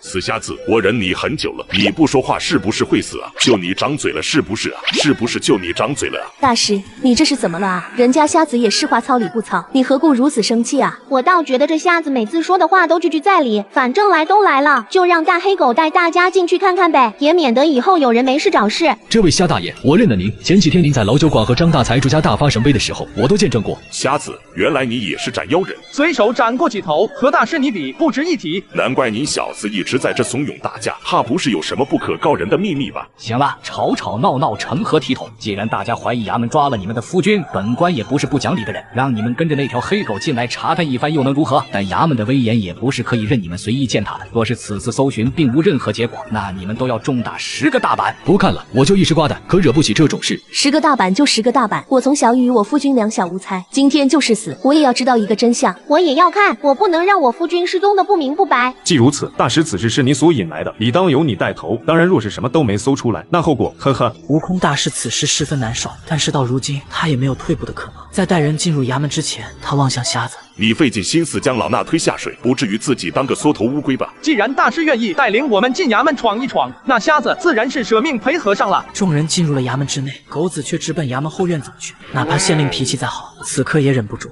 悟空大师，你家狗子究竟是几个意思？再往前走，可就到本官居住的后院了。”悟空大师此时冷汗直流，这狗是不是真犯病了？哪家好人会将一大群男人私自抓到自家居住的后院啊？可就在这时，狗子竟飞奔冲入后院，在后花园的地面上疯狂吼叫。就在众人不知所措时，瞎子直接走进了后花园。瞎子，那是县老爷居住的地方，你一个外人岂能乱闯？来人，快给我将他拿下！然而却无人回应。以往先生出没的地方，通常都有妖物出现，现如今先生突然进入后院，难不成？想到这个可能，他都忍不住打了一个寒战。和尚，你和你家的狗很好。悟空老和尚，此事过后，本官哪怕冒着这顶乌纱不保，也得去府城找斩妖司的大人们评评理，是不是现在的斩妖人都可以无视咱大黎皇朝正统的县官了？大人，此事真是误会连连了，你先听我解。然而话还未说完，瞎子竟然当场挖了起来。死瞎子，快住手！大师，你家的狗一直对着地面狂吼，很显然是在告诉我们，那群失踪了的男子此刻很有可能就埋在地底，我们得挖出来看看。我挖你母哈！就在此时，众人忽然当场大哭了起来。天哪，我家相公被埋了，怎么会被埋了啊？何人大喊大叫？不知道这里是衙门的地盘吗？姓名王彦和，种族人被寄生，寄生体血妖一族是新妖，3进无漏后期。男人有恃无恐翻进院墙，然后绑来新郎，接着扔到自己妻子床上。经过5秒之后，挖出心脏，最后埋在自己院落之中。却不料今天一只大黑狗竟带着一个瞎子来挖坟，直到最后，众人挖出整整91具尸体。县令此时也是冷汗直流，是谁悄无声息的在我家院子里埋了这么多尸体？似是看出县令的恐慌，赵小山在县令耳边低语了几句。县令双眸一亮，望向瞎子：“先生，听说您本领通天，可否为我解惑？此地的尸首真的与我无关啊？”“不是你干的，难不成还是妖干的？”“对，就是妖干的。也只有妖物这等恐怖莫测的东西，才能够悄无声息在本官后院埋下如此多的尸首。这些尸首每个人的死法全都一样，皆被洞穿胸膛，心脏被取出。像这种作案手法单一，属于妖物下手的可能性很大。那该如何是好啊？如果是妖物所为，那岂不是咱们大家伙都有危险？那必须请斩妖人除妖才行啊！”说完，众人望向瞎子：“瞎先生，您知道那只妖在哪？有办法斩杀吗？”这些死者应该接触过真正的凶手，不如让大黑狗闻闻看，应该能找到死者生前接触过的人或者物。此话一出，在场其他人眼神却是纷纷一亮。于是大黑狗闻了闻尸体，最后对着宣花疯狂吼叫起来：“轩儿，这一切都是你干的，你还是我的女儿不？”一切都是我做的，怎么了？真的是你干的，你真的被妖寄生了？这很重要吗？我承认，这群人都和我有关。那么我是不是妖？很重要吗？你为什么要这样做？我相公究竟哪里得罪你了？你哪是什么大才女，你根本就是恶魔！你可知道，为了我那个县令老爹眼里的大才女的身份，我从小都在令我感到恶心至极的书籍中长大的。他从未问过我想要什么。你问为什么要弄死那群男人？因为我喜欢和俊朗的男人寻欢刺激，这才是我真正想要的。这些理由够不够？逆女赵小山，带人给我将他们拿下。我们本想只是安安静静过好自己的生活，可你们非要将事情闹到这个地步。悟空大师此刻心惊胆战，如此恐怖大妖，我若是自己碰上，绝对撑不过10个回合。不知能否看到先生出第2刀？本公子自诞生起，修行又近100年，怎么会败得如此窝囊？相公，我们怕是要一起下地狱了。不过瞎子那么俊，能死在他手下，我也愿意。娘子，哪怕是死，你也是属于我的。过早成功击杀是新妖，奖励50年修为，奖励灵气珠10颗。傍晚，瞎子来到万花阁。公子，今天听什么曲？今天不听曲，听故事。我是妖，我知道，你继续。我是花妖一族，本体白莲。所有花妖在突破时都会产生异象，有好运异象会在突破时凝聚出天才地宝，价值连城；有厄运异象会摧毁周围所有人和兽。因为花妖突破时会有奇香四散，都会引来诸多强者。那你突破时为哪种异象？我是好运异象，可对我们花妖来讲，好运其实才是厄运，因为好运使人觊觎，厄运才让人避退。对于这句话，瞎子是可以理解的。天才地宝自然会引来强者争夺，甚至一些强者会将伴有好运异象的花妖养在家中，以此来多次收割宝物。你说你杀过人，难道和你以前突破有关吗？我所寄生的白莲是一位即将断气的可怜女子，她算是我杀过的第1个人。寄生后，我也获得了白莲的记忆。爹爹好赌，娘亲早亡，家里还有一个畜生般的哥哥，经常对他动手动脚，甚至有一次要强施暴行，但被他爹及时阻止，并不是多怜惜他，而是完整只身的女子，要值钱不少。白莲不从，最终被他爹打得只剩最后一口气。我寄生后，将他们父子2人都给折磨致死。是该杀。之后我便藏在深山修行，直到突破第3境时产生好运异象，周边凭空浮现白莲，莲内生有莲子，可生死人肉白骨，但也吸引来了不少斩妖人以及妖兽觊觎，所幸并未有太过强大的存在。我突破后将他们全杀了，这是也是最后一次杀人。后来我便来到这万花阁常住了下来。杀妖者，妖横杀之，合情合理。瞎子起身准备离开，他觉得此妖没资格为他的封妖册开启新的页数。公子，奴家即将再次突破，届时定会吸引来更强大的斩妖人窥探，还望公子救我。瞎子立在原地，内心有些感叹，明明是得天地眷顾的存在，却在每次突破时都会迎来大劫。更可悲的是，这种大劫还是人为。公子若是助我度过此劫，奴家愿将此次异象产生的莲子宝药赠与公子，当作报酬。说完，他看了眼瞎子那完美般的脸庞，并且若是公子愿意，此劫过后，奴家也愿意日日为您抚琴奏曲，常伴君身。你何时突破？从现在起，3天之内都行。现在突破吧，听你10天曲，我替你挡下此劫。当然，若是来者太强，我会立马远遁，不会陪你玩命。公子，此次突破可能需要3天，您可有什么需要交代的事情？你让人准备一桌下酒菜，然后去我居住的小院，告诉一下那群小家伙们，就说这几天我先不回去了，不用留饭。好。果然，白嫖的东西往往都是最贵的。这是附近有花妖在突破。他跃上房顶，望向宁城。宁城有他在，万事无忧。花妖至少是一头3境级别的花妖在突破，没想到我山葵也能有此机缘，拿下此妖，我将少奋斗300年。正在突破4境的花妖，倒是一桩不错的机缘。宁城之内的一间武馆，男人望着自己残缺的手掌，这或许是一个能让我重回巅峰的机会。为了断指重生，男人来到青楼，找到正在突破的女子，无比火热的双眼望向女子身后的莲花虚影。传说莲花妖突破时能诞生莲子宝药，能生死人肉白骨，若能服下一颗，我必能恢复断指。你也是来抢夺机缘的吗？你就是城内转得沸沸扬扬的那个瞎子吧？我知道你有点实力，但我一手铁拳也不是吃素的。你看咱们不如平分如何？那是不行的，瞎子我贪心全都要。那就是谈不拢了，确实没法谈。男子紧握双拳，一股3境中期气息席卷开来。瞎子，我可以让步，只要1颗莲子。1颗也不行，你欺人太甚。这个江湖还是太过危险，老登你把握不住。第二天，白莲头顶莲花已经凝视1/3。人类，你也是来抢夺我妖族宝药的？你也是来抢宝药的吗？宝药，但是我当然要来掺和掺和。你是妖，他也是妖，为什么要互相残杀呢？我们妖族都这样，你有意见？我没意见，但你来晚了，此地已经被我占领了，所以这里的一切都是我的。看来你还是不懂妖的规矩。我们的世界只印一个理，谁的拳头大，谁就是理。愚蠢的人类，给野死！在这里，我才是规矩。成功击杀山葵10妖，奖励50年修为，奖励5技碎云手。第二天晚上，白莲头顶莲花已经凝视2/3，突然一把长剑直奔瞎子眉心。阁下还真是好手段！我为无涯踏遍大黎皇朝的每一个角落，也从未听闻有一个擅长使刀且指力浑厚的瞎子。你究竟是谁？我是谁不重要，你没听过也很正常，就像我也没听说过你一样正常。鬼剑客魏无涯，没听说过就是没听说过，说的再多也还是没听说过。也不重要了，因为接下来你会是死在我剑下的第128位斩妖人。你挺自信的，因为我有这个自信的资格。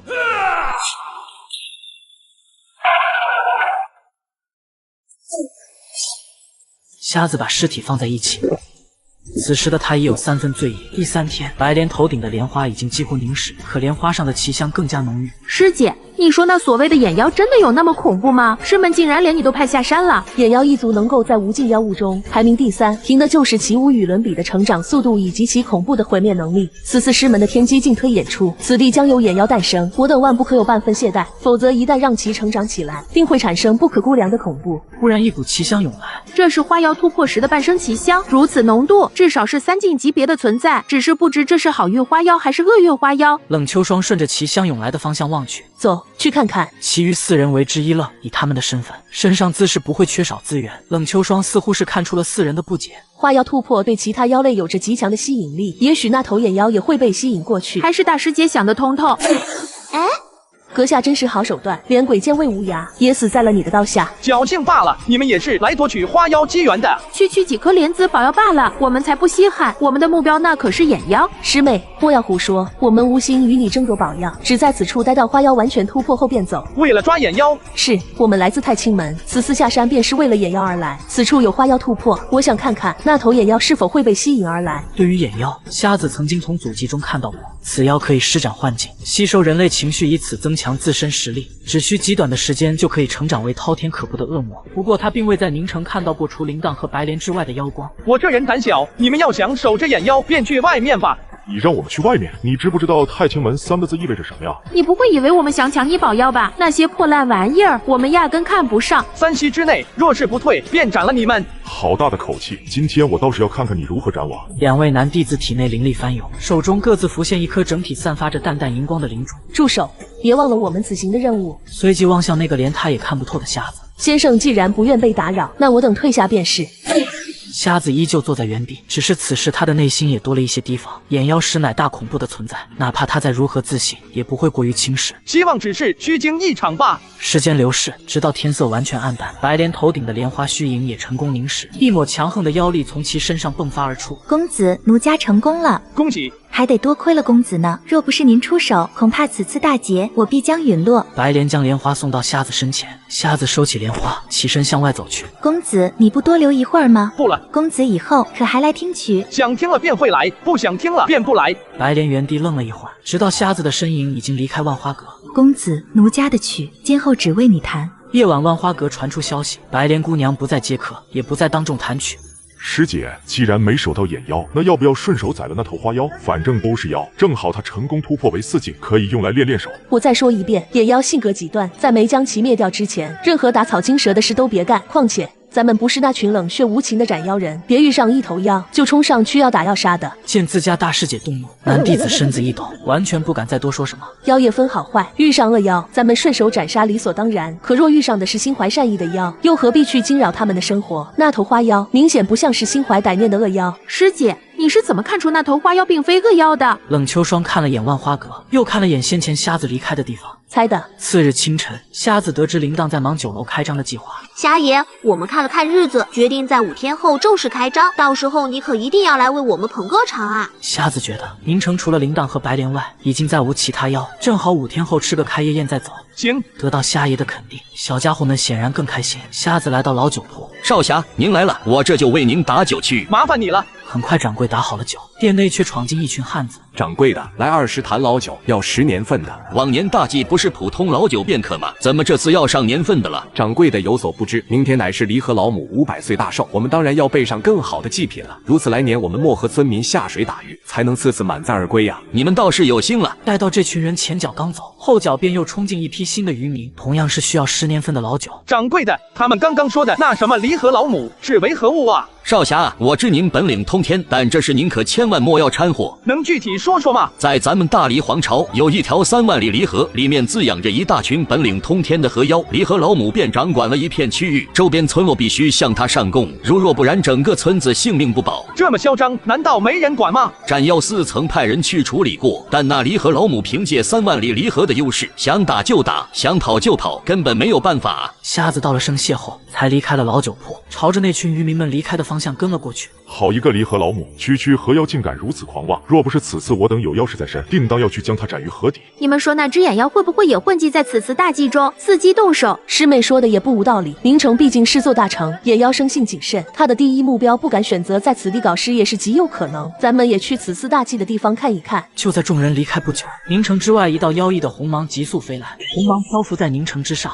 村民兴高采烈带着孩子找到村长。村长，季同仁选家我家铁蛋1个呗，本来去年就应该轮到他了，结果被李家老二抢去了。胡闹，那可是离合老母亲自挑选出的，你们难道想要违背离合老母的意愿吗？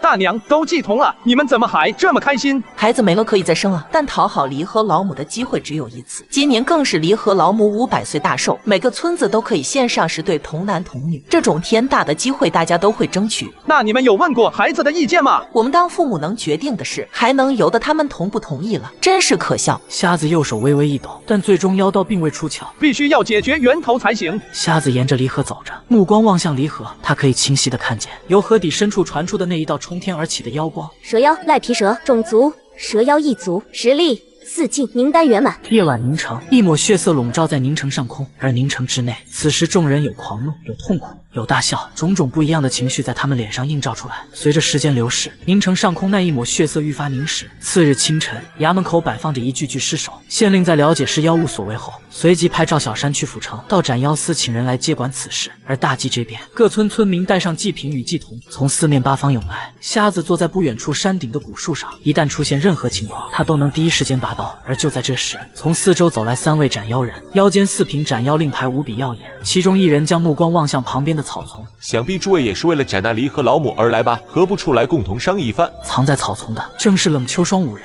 不过一头小河妖而已，还需要跟你们商议什么？到时候本小姐随便出手斩了便是。师姐藏了这么久，好渴啊！你那还有水吗？还好我在抖音商城秒杀频道上买的，娃哈哈，酸甜又好喝，宅家追剧时也很合适。而且在抖音上还可以淘到好多解馋小零食，好吃又解馋，还不到9块9，省钱又划算。现在点商城进入秒杀频道，或者直接点评论区，超低价入手官方限量补贴，刷到视频的粉丝有福了，链接在就有机会抢，限时限量，大家赶紧进我评论区抄作业吧。真是稀奇啊！没想到一头小小的河妖竟然能引得你们太清门出手。若是此妖你们看上了，那我等倒是显得有些多余了。听见如此恭维的话语，太清门几人脸上皆是一副自傲的神情，唯有冷秋霜神色淡然。我们来此并未非为了那离合老母，若是他真现身，除非必要，否则我们不会出手。你们若真有本事，便去取了他的性命就是。既然诸位有其他任务，那此妖等下交给我们便是。冷秋霜点了点头，随即喊道：那个瞎子，我知道你就在这附近，大家都在此地商议，你却遮遮掩掩不肯现身，岂不是很没礼貌？周边还有人，怎么可能？我可是连半点其他灵力波动也没有感受到的。真的还有人，还是个瞎子，敢问兄台名号？一个普通瞎子罢了。普通瞎子也敢来掺和这事，他不是死字都不知道怎么写吧？那我就不掺和了，你们聊你们的。唯有冷秋霜目光凝重，他始终还是觉得这个瞎子神秘的，让他都感到有些心惊肉跳的。而此时岸边，村民正要把站在岸边的密密麻麻童男童女投入河中。住手！祭祀童男童女，他们听说过，却没有见过。一次性祭祀至少上百对的童男童女，无数村民们围上突然出现的斩妖人。斩妖人为何打扰我等大祭？你们所谓的大祭，为什么要牺牲这些无辜的孩童？被选中的这些孩子是下去服侍离合老母，这可是天大的好事。他们是一群幸运儿。若是天大的好事，你们这群死老头子怎么不下去陪你家老母？唯有童男童女才是离合老母的需求。若是我们这群糟老头子符合要求，我们也会求着下水的。一群迂腐至极的刁民，今天谁若敢丢下半个孩童下水，我被先捅开谁的脑袋！儿郎们，有人要阻止我们大祭，有人要让我们得罪离合老母，有人要让我们来年颗粒无收，我们应当怎么办？老母在上，赐予我等神力，诛杀恶贼，重新恢复大计。一时之间，山下杀声震天。师姐，我们怎么办？要不要下去帮忙？冷秋霜目光冰冷，望向离河。此次过后，我必将上报朝廷，再清离河。但现在源头未出，必须等。瞎子同样抬头望向离河，眼前这幅场景不过只是这条3万里离河的缩影罢了。瞎子不知道皇朝为什么不派人来处理，若皇朝铁了心清理离河，也不是不可能。这时河中的水面忽然开始剧烈翻腾，离河老母来拯救他的子民了，大家别怕。其他在场群众闻言，纷纷跑到河边，恭迎离河老母。何人胆大敢伤自民？一只蛇妖也敢装神弄鬼？此妖过于强大，跑！师姐，那3个废物好像要撑不住了，咱们要出手吗？这位公子来此，想必也是为了斩妖而来，而现在蛇妖就在眼前，你不出手吗？他们叫我别掺和的，我想我还是不掺和了，免得招人厌烦。你若是真有实力，又岂会遮遮掩掩？我猜啊，你这人或许是斩过几头小妖，但也仅限如此了。真遇上这等大妖，你便吓得不敢动了吧？你看人倒是挺准的，跟这种胆小如鼠的人多说半句，都是在浪费口舌。他不杀，咱们杀。看着那头蛇妖如此装神弄鬼，我就来气。冷秋霜看向那群被祭祀的童男童女，眼中闪过一丝不忍。眼妖再如何恐怖，也还处于一个未知状态，先斩蛇妖，救人要紧。瞎子借助蛇妖散发出的妖光，能勉强看清3位斩妖人，此时已经遍体鳞伤。师弟师妹，随我降妖。太清，杀自绝。愚蠢的人类！忽然离河掀起百丈巨浪，直朝岸上人群涌来。蛇妖本不及太清门5人，但此时以无数童男童女的性命做要挟，一时之间太清门众人也束手无策。这离河下的大妖确实要比寻常妖手段强上不少。瞎子走下了山，朝离河边上走去。胆小的瞎子，你不会以为蛇妖被太清门的高人们拖住，就能让你捡到肉吧？太清门弟子闻言，也发现了正在朝他们走来的瞎子。瞎子，别做蠢事，即便我们将蛇妖拖住，也不是你能应付的。瞎子走到离河边，左手向上挥去，成功击杀赖皮蛇妖，奖励100年修为，奖励灵宝定海珠。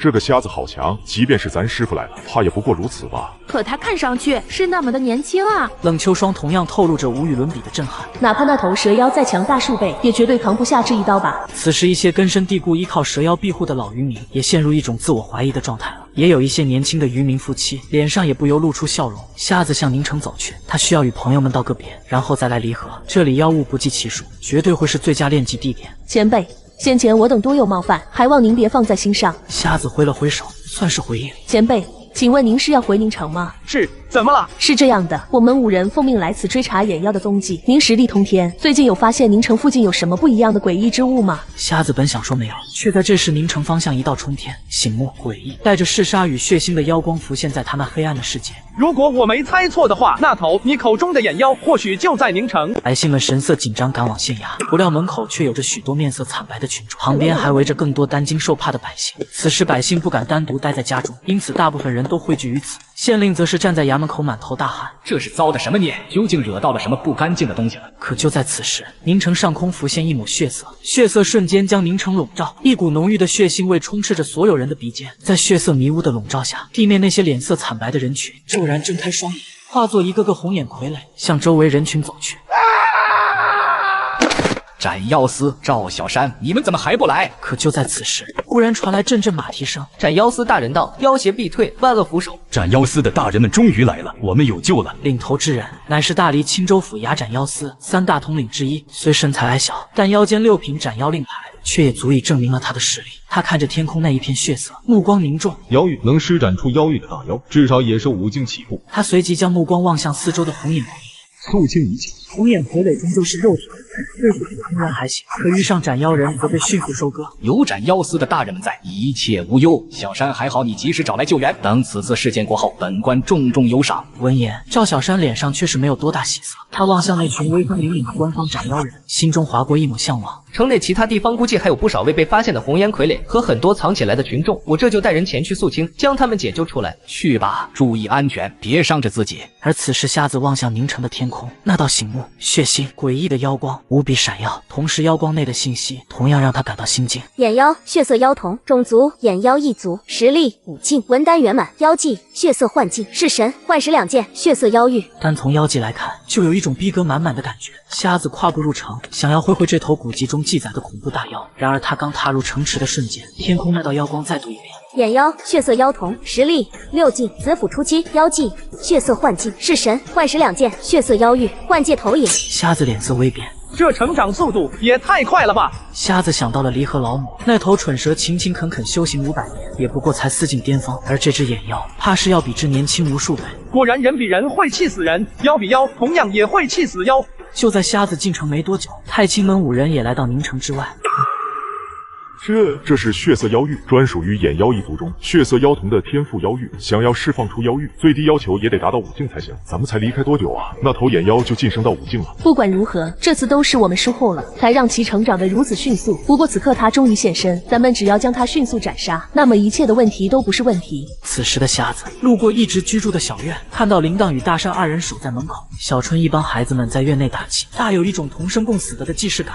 小铃铛，要不要帮忙？听到熟悉的声音，铃铛与大山纷纷将目光望来。瞎爷，您回来了！城内不知道怎么回事，死了好多人，然后又突然复活，变成一头像是得了红眼病似的怪物。本姑奶奶倒是能够应付，就是不知道这种怪异的景象还会持续多久。瞎爷，您这是去哪呀？要不要进屋先歇个脚？休息的事不急，我还有点事要忙。瞎子再次朝着妖光方向走去。既然铃铛他们能够应付，他也不用管太多。瞎子顺着妖光来到万花阁门口，然而此地却出奇的安静，地上许多红眼傀儡尸体却没有刀伤，显然不是斩妖司众人斩杀。瞎子能够看到那妖光源头，正是来源于此处虚空。他发现此妖似乎并不存在这个世界。瞎子忽然想到眼妖的那一个妖技幻石2件，难道此妖所在地其实是位于幻界之中，亦或者是幻界与现实的夹层之中？想到这点，饶是他在如何自信，此刻也不禁皱起了眉头。哪怕他的刀再强，也不具备斩入幻界的能力，这与自身的强弱无关，而是世界层次问题。就在瞎子一筹莫展之际，一曲悠悠带着相思之情的曲音从楼内传出。瞎子对此曲声很熟悉，正是白莲所弹奏的，但今天这曲似乎多了一丝不明所以的诡异。瞎子进入了万花阁。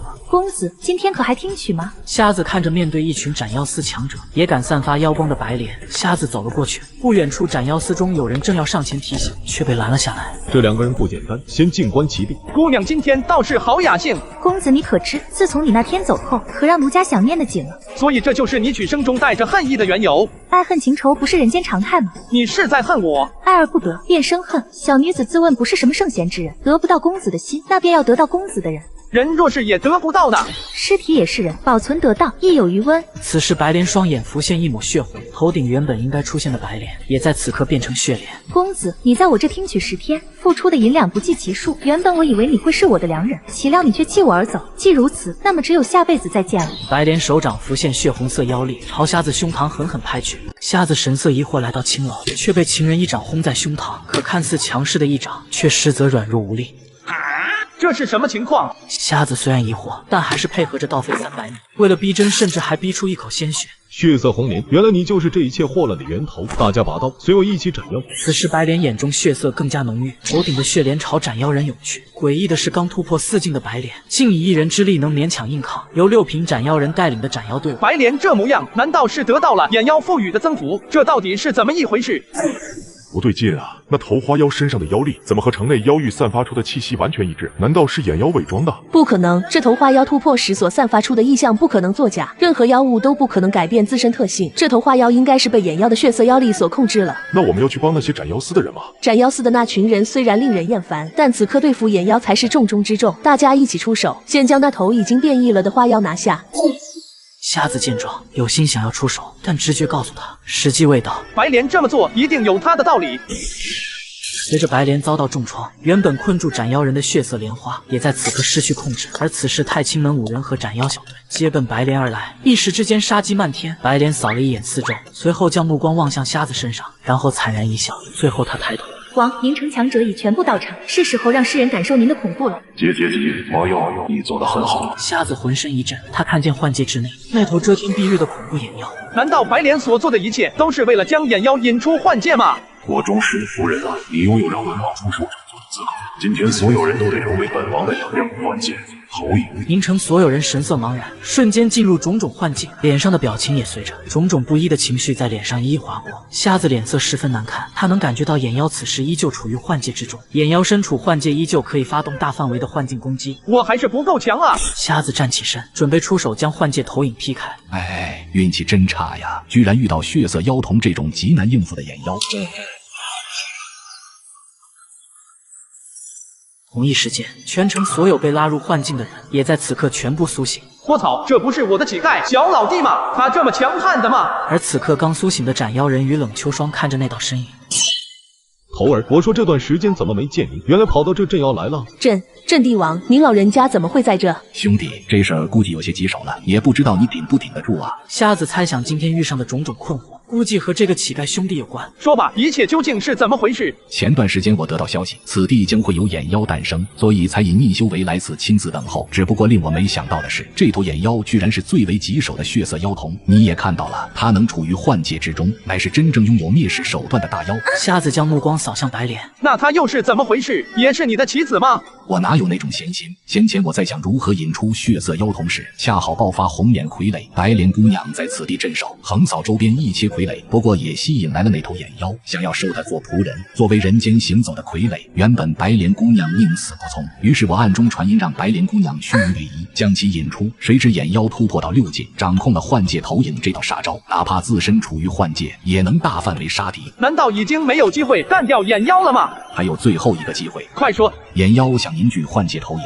只能打开幻界之门，而我现在已经将这道幻界投影镇压，短时间眼妖无法收回，所以幻界之门此刻还处于开启状态。只要能找到幻界之门，就能将攻击轰入幻界。那你还能镇压多久？幻境之门又在何处？最多镇压半个时辰。至于幻界之门，自然也是会在幻界投影的笼罩中，也就是说，宁城的每一个角落都有可能是幻界之门。所以你是说，要我们在半个时辰内从偌大的宁城找到幻界之门，从而将其斩杀？是这样的，人间6界以幻界和虚界最为神秘，这是唯一能够斩杀这头眼妖的机会了。若是此次无法灭杀，待半个时辰过后，我无力继续镇压，眼妖定会关闭幻界之门，收回投影，从而在幻界中逃离此地。届时给他时间，一旦再生2界，他便能无需打开幻界之门，也能凝聚出幻界投影，幻杀一切，成为没有弱点的灭世级存在。瞎子也意识到了问题的严重性，半个时辰在全城范围内找出幻界之门，又该如何寻找？幻界之门有没有什么特征？幻界神秘无法探寻，想要找到它，唯有凭借心念的力量。何为心念？心念之力无任何传承，只有一些传闻。想要修行心念之力，必须凝聚出心念的种子才行。所以半个时辰之内找不到心念修行者，便无法找到幻界之门。所剩时间已经不足半个时辰了，不过现在发动全城的人一起寻找，看看哪有什么怪异的地方，或许碰巧能发现幻界之门，又碰巧你能将攻击轰杀进去，又碰巧刚好一刀将它斩了。那还不如能碰巧刚好遇上一个觉醒出心念种子的天才，来的概率要大些。突然瞎子全身一颤，莫非我从小拥有的心眼，该不会就是心念种子吧？觉醒心念种子的人有什么特点？我咋知道？这玩意儿也只在古籍上记载过，谁知道那心念种子是个啥玩意儿呢？瞎子觉得他的心眼或许就是心念种子，于是他迈开步伐，想要在剩余时间内寻找幻界之门。城西平时人烟稀少，此时却汇聚了许多仆人。没想到今天就要死在这群人不人妖不妖的家伙手中。想我赵小山3岁握刀，8岁已经能玩出刀花，12岁打遍街道无敌手，18岁入衙门成为宁城守护神。我的人生虽不壮阔，但也足够精彩。我也一直坚信一句话：人可以死，刀不能等。今天我便拿命练刀。赵小山提到，明知眼前是无尽的深渊，明知会死，他也要选择站着死。但红眼傀儡太多了，下辈子我赵小山定要亲手斩妖除魔，像虾先生那般肆意潇洒。下辈子太长，别等了，想斩妖得趁早。先生还是一如既往的强大，哈哈哈！伤成这样了，还能笑得出来？人活着就有希望，就还能握刀。右手没了，我还有左手；右眼没了，我还有左眼。只要还能握刀，就值得开心。能握刀就是一件开心的事嘛。当然，瞎子第一次觉得这个宁城捕头似乎也很有趣。他喜欢和有趣的人做朋友，也喜欢和有趣的妖做朋友。对于喜欢的东西，他也从来不会吝啬。赵小山，张嘴！喂给他的正是白莲突破时所产生的莲子宝药。赵小山失去的右手右眼也重新长出，甚至赵小山能感受到体内似乎多了一些说不清道明的暖流，似乎是书中所讲到的灵气。体内有灵，便代表自己也能成为一名修行者。他的身子在颤抖，内心在狂喜，甚至因为太过激动，竟然落下了豆大的泪珠。赵小山，谢先生再造之恩，谢意我领了，起来吧。赵小山依旧在磕着头，似乎只有这样才能表达出他内心的激动与感激。别磕了，你不是一直想和我学刀法吗？接下来我会砍出你所见过的最强一刀，能悟出几分，看你自己。之所以会这样说，是因为瞎子看到了前方一间破败房内，一道诡异的大门此时正矗立在房间一角。为了救男人，瞎子拿出一颗莲子，男人虽然有些疑惑，但还是将其吞下。下一秒，无数生机在体内汇聚，眨眼间，男人刚刚失去的右手右眼竟奇迹般的复原，同时体内还孕育出一道暖流。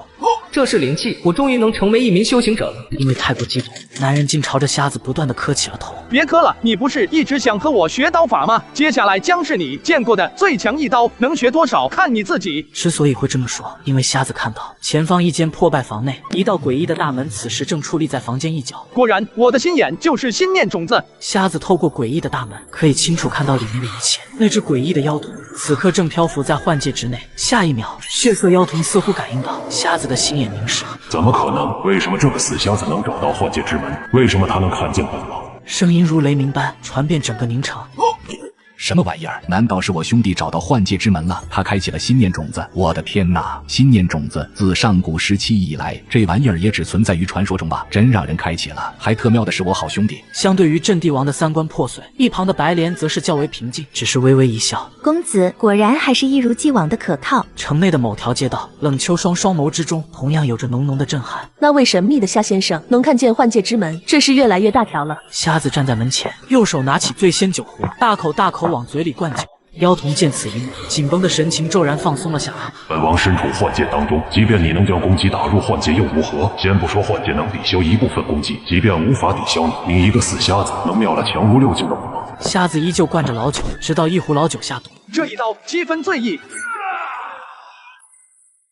成功击杀血色妖童6境，奖励1000年修为。随着眼妖覆灭，笼罩在宁城的血色迷雾开始褪去，城内红眼傀儡也纷纷倒地。这就是先生说的最强一刀，我赵小山今生能见到如此刀法，真是太值了。先生刚经历一场大战，喝瓶娃哈哈解解渴吧。好东西，这是哪来的？这是我在抖音商城秒杀频道上买的娃哈哈，酸甜又好喝，摘家追剧时也很合适。而且在抖音上还可以淘到好多解馋小零食，好吃又解馋，还不到9块9，省钱又划算。现在点商城进入秒杀频道，或者直接点评论区超低价入手官方限量补贴。刷到视频的粉丝有福了，链接在就有机会抢，限时限量，大家赶紧进我评论区抄作业吧。先生，刚刚那一刀我好像完全看不懂，不过我可以付出100倍1000倍的努力去钻研，还望先生收我为徒。看不懂就证明你我的缘分到此为止了。瞎子这次没有直接离开，而是向赵小山耐心解释道：每个人都有每个人的路，路走对了，人生才会顺畅。练刀也是如此，我的刀不适合你练，但并不代表你就不适合练刀。你该有更好的去处，去接触更多的刀法，从而走出属于自己的路。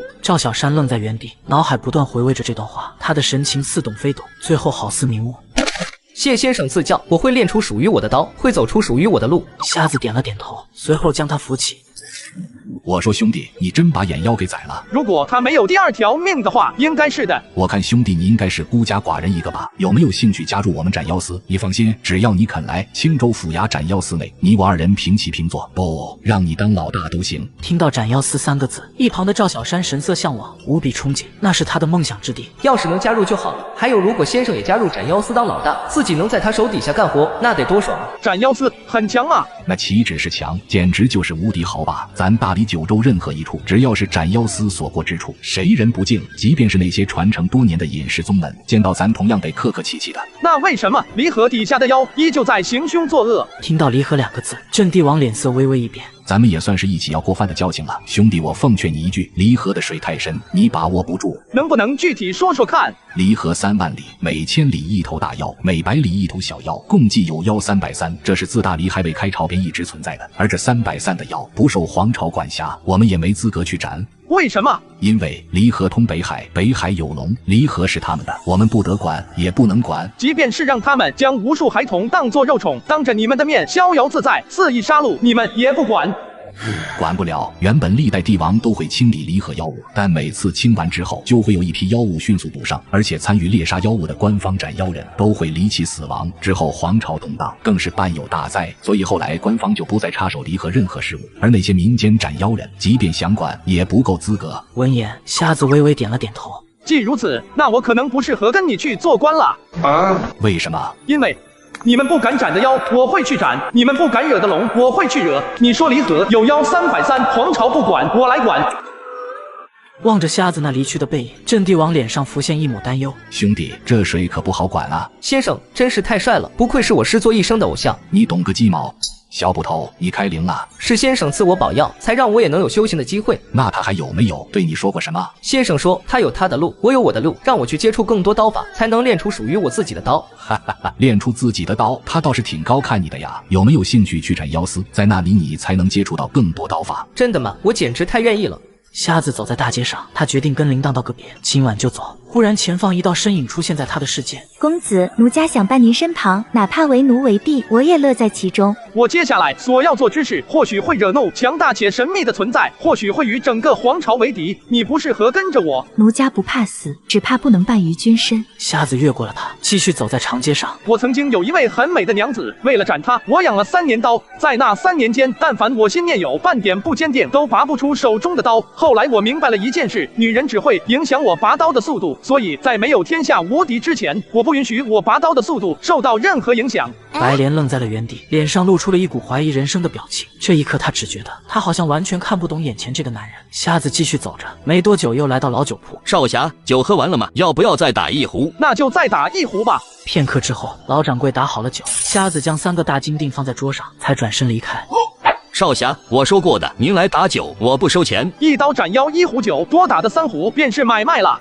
而此时铃铛和孩子们齐刷刷地站在门外，好似在期盼着什么。当见到瞎子的身影时，小家伙们一个个兴奋喊道：瞎爷，瞎爷回来了！太好了，瞎爷没事，安全回来了。开饭，开饭！小月姐姐今天也弄了一大桌子好吃的呢。饭就不吃了，我还有段路要走，就不耽搁时间了。瞎子觉得人在饭桌上最容易动情，也最容易不舍。他不喜欢心里有过多的情绪。小家伙们闻言，脸上的笑容顿时消失，他们似乎也意识到了什么，脸上毫不掩饰地露出浓浓的不舍。只有大山懵懵懂懂地问道：瞎爷，您要去哪啊？要不我们等您回来再吃也行。那你怕是要留很久了。留再久，我们也愿意。铃铛此刻似乎已经忘记自己乃是老气横秋的姑奶奶，眼角流着大串泪珠，哭喊道：瞎爷，你还会回来吗？等我哪天天下无敌了，再回来一起吃饭喝酒。话音落下，一朵莲花飘在铃铛身前。男孩为了阻止姐姐成亲，竟深夜独自一人跑进深山，同时还不断的哭喊：蛙侠大人，您在不在？求求你救救我家姐姐吧！明天她就要被黑王抢去做他那第138任小妾了。蛙侠您本领通天，我从小就是听您故事长大的，求您一定要现身，救救我姐姐！似是听见了这阵阵祈祷般的呼喊，山间传来一阵树叶摩擦的声响。何人在此呼唤本侠？与此同时，远处的瞎子看见，那是一位身高不过3尺，头戴一顶黑色斗篷的男人。种族蛙妖，蛙妖一族，实力4境，名单初期。一只蛙妖被称为侠，好像有点意思。瞎子运转灵力操控小船朝岸边靠去。蛙妖低头望向下方那个焦急的小男孩，就是你再次呼唤本侠。听见回应，男孩顿时兴奋起来。蛙侠大人，真的是你，您真的听见了我的呼喊。蛙妖似乎很喜欢侠这个字。唤本侠而来，有何事？黑王要娶我姐姐做他的第138任小妾，我求了村长大人，可村长大人说我姐姐能被黑王看中是他的福气，求求蛙侠大人，您帮我救出我姐姐好不好？若是她被黑王带走，我就再也见不到姐姐了。应该是那头该死的黑鲶鱼吧？那家伙讨厌是讨厌，但本侠好像也不太能打得过啊。不过若就此离去，岂不是辱没了本侠的名声？经过一番心理斗争，蛙妖内心的侠义终是战胜了恐惧。他冷哼一声：“好你个蠢黑王，敢如此强娶民女，简直没将本侠放在眼里。小孩带路，那头蠢黑王赶来，本侠必定赏他2脚哇哇步。”太好了，我姐姐有救了！男孩欢呼雀跃，领着蛙妖朝村子走去。可路上却看见了一位瞎子在离河边摸黑走着。瞎子哥哥，那危险！小孩急忙上前拉着瞎子远离岸边。瞎子哥哥，你走错地方了，那里是离河边上，若是不小心掉下去，会死的。那真是太可怕了，多亏你的提醒，这个请你喝。这个是什么呀？好喝？这是我在抖音商城秒杀频道上买的娃哈哈，酸甜又好喝，宅家追剧时也很合适。而且在抖音上还可以淘到好多解馋小零食，好吃又解馋，还不到9块9，省钱又划算。现在点商城进入秒杀频道，或者直接点评论区超低价入手官方限量补贴，刷到视频的粉丝有福了，链接在就有机会抢，限时限量，大家赶紧进我评论区抄作业吧。应该的，我姐姐常教导我，人与人之间要互相帮助的。男孩腼腆一笑，又好奇地问道：“瞎子哥哥，瞧着你面生，怎么会走到这里来？又是要到哪去啊？”我从城里来，身上带的酒喝完了，想去附近打壶酒喝。你家有酒吗？听到这个字，小孩脸上原本因为帮助到了别人而感到开心的表情，立刻又不开心了。我家的酒都是臭的、烂的，不能喝。酒就是酒，哪有臭的烂的一说？我家的酒就是臭的、烂的。小孩似乎想到了什么，眼泪瞬间流了出来。喂，瞎子，你跟一个小孩子犟什么？你说你家的酒都是臭的，能说说为什么吗？因为那些酒都是黑王4个兄弟送过来的，说待到黑王和我姐大婚的那天，便要喝个不醉不归。你说啥？黑王的4个兄弟也会来？是啊，据说黑王这次为了娶我姐，办得可隆重了，他那4个结拜兄弟都会一起来祝贺。男孩忽然也意识到了什么，有些慌张地望着蛙妖。蛙侠大人，您能打赢吗？能打赢个屁啊！对付一头黑王我都不一定能够战胜，更别说加上黑王的4个兄弟了。尽管蛙妖内心如此想着，但作为大侠，他还是觉得既然答应了人家，就绝不能怯场。放心，有本侠在，别说4个兄弟，就算再来10个，本侠的双刀也要让他们见见什么叫残忍。蛙侠您真是太厉害了，多来点好啊！瞎子跟着男孩和蛙妖来到沁水村口，蛙妖是男孩请来镇妖的，而瞎子则是厚着脸皮跟来的。瞎子想看看那个娶上100多号姑娘的黑王究竟是什么货色，如此艳福，自然多了一层取死之道。而此时村口许多村民见到小男孩，纷纷笑着打趣：“小阿庆，明天就是你姐出嫁的日子，怎么还有闲心在这乱逛？还不快回家帮忙去！”还是小阿庆命好啊，今后托你姐的福，以后可就不愁吃穿喽。小阿庆，苟富贵，勿相忘嘛。要嫁让你娘家去，我姐才不会嫁给那个大恶妖。小阿庆气冲冲地朝自家跑去，瞎子则慢悠悠地走在村子中，听着村民的议论。他有时候也会想，这群离河边上的渔民们，娘不疼就不爱的，既没皇朝管，又没门派帮，以献祭一小批人的生命和自由来换取村子内的安定，是否也是一种另类的生存方式？只是可怜了那些被妖物祸害的人。真是个讽刺的世界。走着走着，瞎子也来到了小阿庆的家门外。借助蛙妖身上散发的光芒，瞎子见到了小阿庆那待嫁的姐姐，确实是个难得的美人，婉约柔美，秀外慧中，气质脱俗，尤其是右眼角一点朱砂痣，让人一看便难以忘怀。也难怪会引起大妖的心悸。只不过此时的美人却是被一大群妇人们围在院子中央，都在劝说为她打扮。从妇人们话语中，瞎子得知这位张家姑娘名为张阿莲。此时她眼角露出一股酸楚，父母早逝，独自将小阿庆拉扯大，如今又被黑王相中，她想过一死了之，可到那时黑王势必不会放过小阿庆，因此纵使千般不愿，也不敢说半个不字。倒是麻烦诸位婶婶特意跑来为阿莲梳妆打扮了。周边妇人们闻言，脸上的笑意更加浓烈。可就在此时，小阿庆手持一柄鱼叉跑了过来。不准给我姐打扮，她才不会嫁给那个恶妖！你们带着这些破衣服滚出我家院子！妇人们不以为意，一个小孩罢了，并不能改变什么。小阿庆，莫要胡闹，赶紧回屋休息去。明天送小阿莲上花轿的任务，可得你亲自动手才行。我送你娘！我再说一遍，谁若还待在我家院子，你看我会不会将你们脸蛋捅开花？此举立刻惹了众怒，一位身材肥胖的妇人站了出来，她是沁水村村长的夫人，满脸横肉，威势很足。小阿庆，我能跟你好好说话是看在你姐的面子上。既然你小子不识抬举，也别怪婶子不讲理了。来人，把这小子给拉远点，别影响到了明天的婚礼。仅是眨眼间，许多壮汉将小阿庆围了起来。你们要干什么？我都愿意答应嫁给黑王了。你们若是敢动阿庆半根毫毛，明天的婚礼你们别想着能顺利举行。哼，张家丫头，我告诉你，无论是谁都不可妨碍明天的婚礼，也包括你。可懂？将那小子拉进屋子绑起来。我说你们一大群人欺负一对弱姐弟，是不是太没脸了？这对姐弟我挖霞保了，谁若不服，那便来战。听到蛙侠这个名字，在场妇人眼中流露出一丝恐慌。我再说一遍，这对姐弟我挖霞保了，明天那黑王若是敢来，我也定会让他有去无回。此话一出，妇人们脸上的惊恐更甚了。只有村长夫人还算淡定，她将目光望向小阿莲，一副语重心长的语气劝道：阿莲啊，黑王是什么样的存在，相信不用我多说，你应该也了解，绝不是一个小小的蛙侠能够撼动的。你不为自己着想，也应该想想你弟，他年纪小不懂事，你可不能什么都不懂啊。说完就带着人迈步离去，只不过离去的方向似乎是离河那边。姐姐，你看，坏人被蛙侠大人赶跑了。蛙侠大人，您真是太强了，有您在，明天我姐一定不会嫁给那个丑东西的。您真是一个大侠。蛙妖对侠这个称赞很是受用，三人之中只有小阿莲脸上的担忧感从未消失，但她也不会驳了自己弟弟此时的兴奋。小阿莲将目光望向门口的瞎子，那位公子打哪来啊？姐，他是我去请蛙侠大人出山时在离河边上捡到的，虽然眼睛看不见，但说话却有点气人。似乎是为了验证小阿庆的话，瞎子这时开口道：我刚刚在村子里听见大家都在说你家明天有喜，便想着来讨杯喜酒喝，方便让我进去嘛。我都说了我家的酒是臭的烂的，你怎么就知道喝喝喝啊？小阿莲按住了暴躁的小老爷。远道而来便是客，公子请进，我这有酒。我家阿庆说的其实也没错，院子里的酒确实是又臭又烂，不适合拿来招待客人。小阿庆，今天难得来了2位客人，你去将爹爹埋藏的那坛女儿红挖出来，正好用来招待贵客。小阿庆原本是不愿意的，但他又将目光看了眼旁边的蛙妖。蛙侠大人，您喝酒吗？咱们混江湖的哪有不喝酒的道理？那我这就为您去取来美酒。瞎子想不到有一天喝酒还得沾一只蛙妖的光。公子莫怪，我弟性子有些直，性子直些也好，总比弯弯绕绕看得顺眼。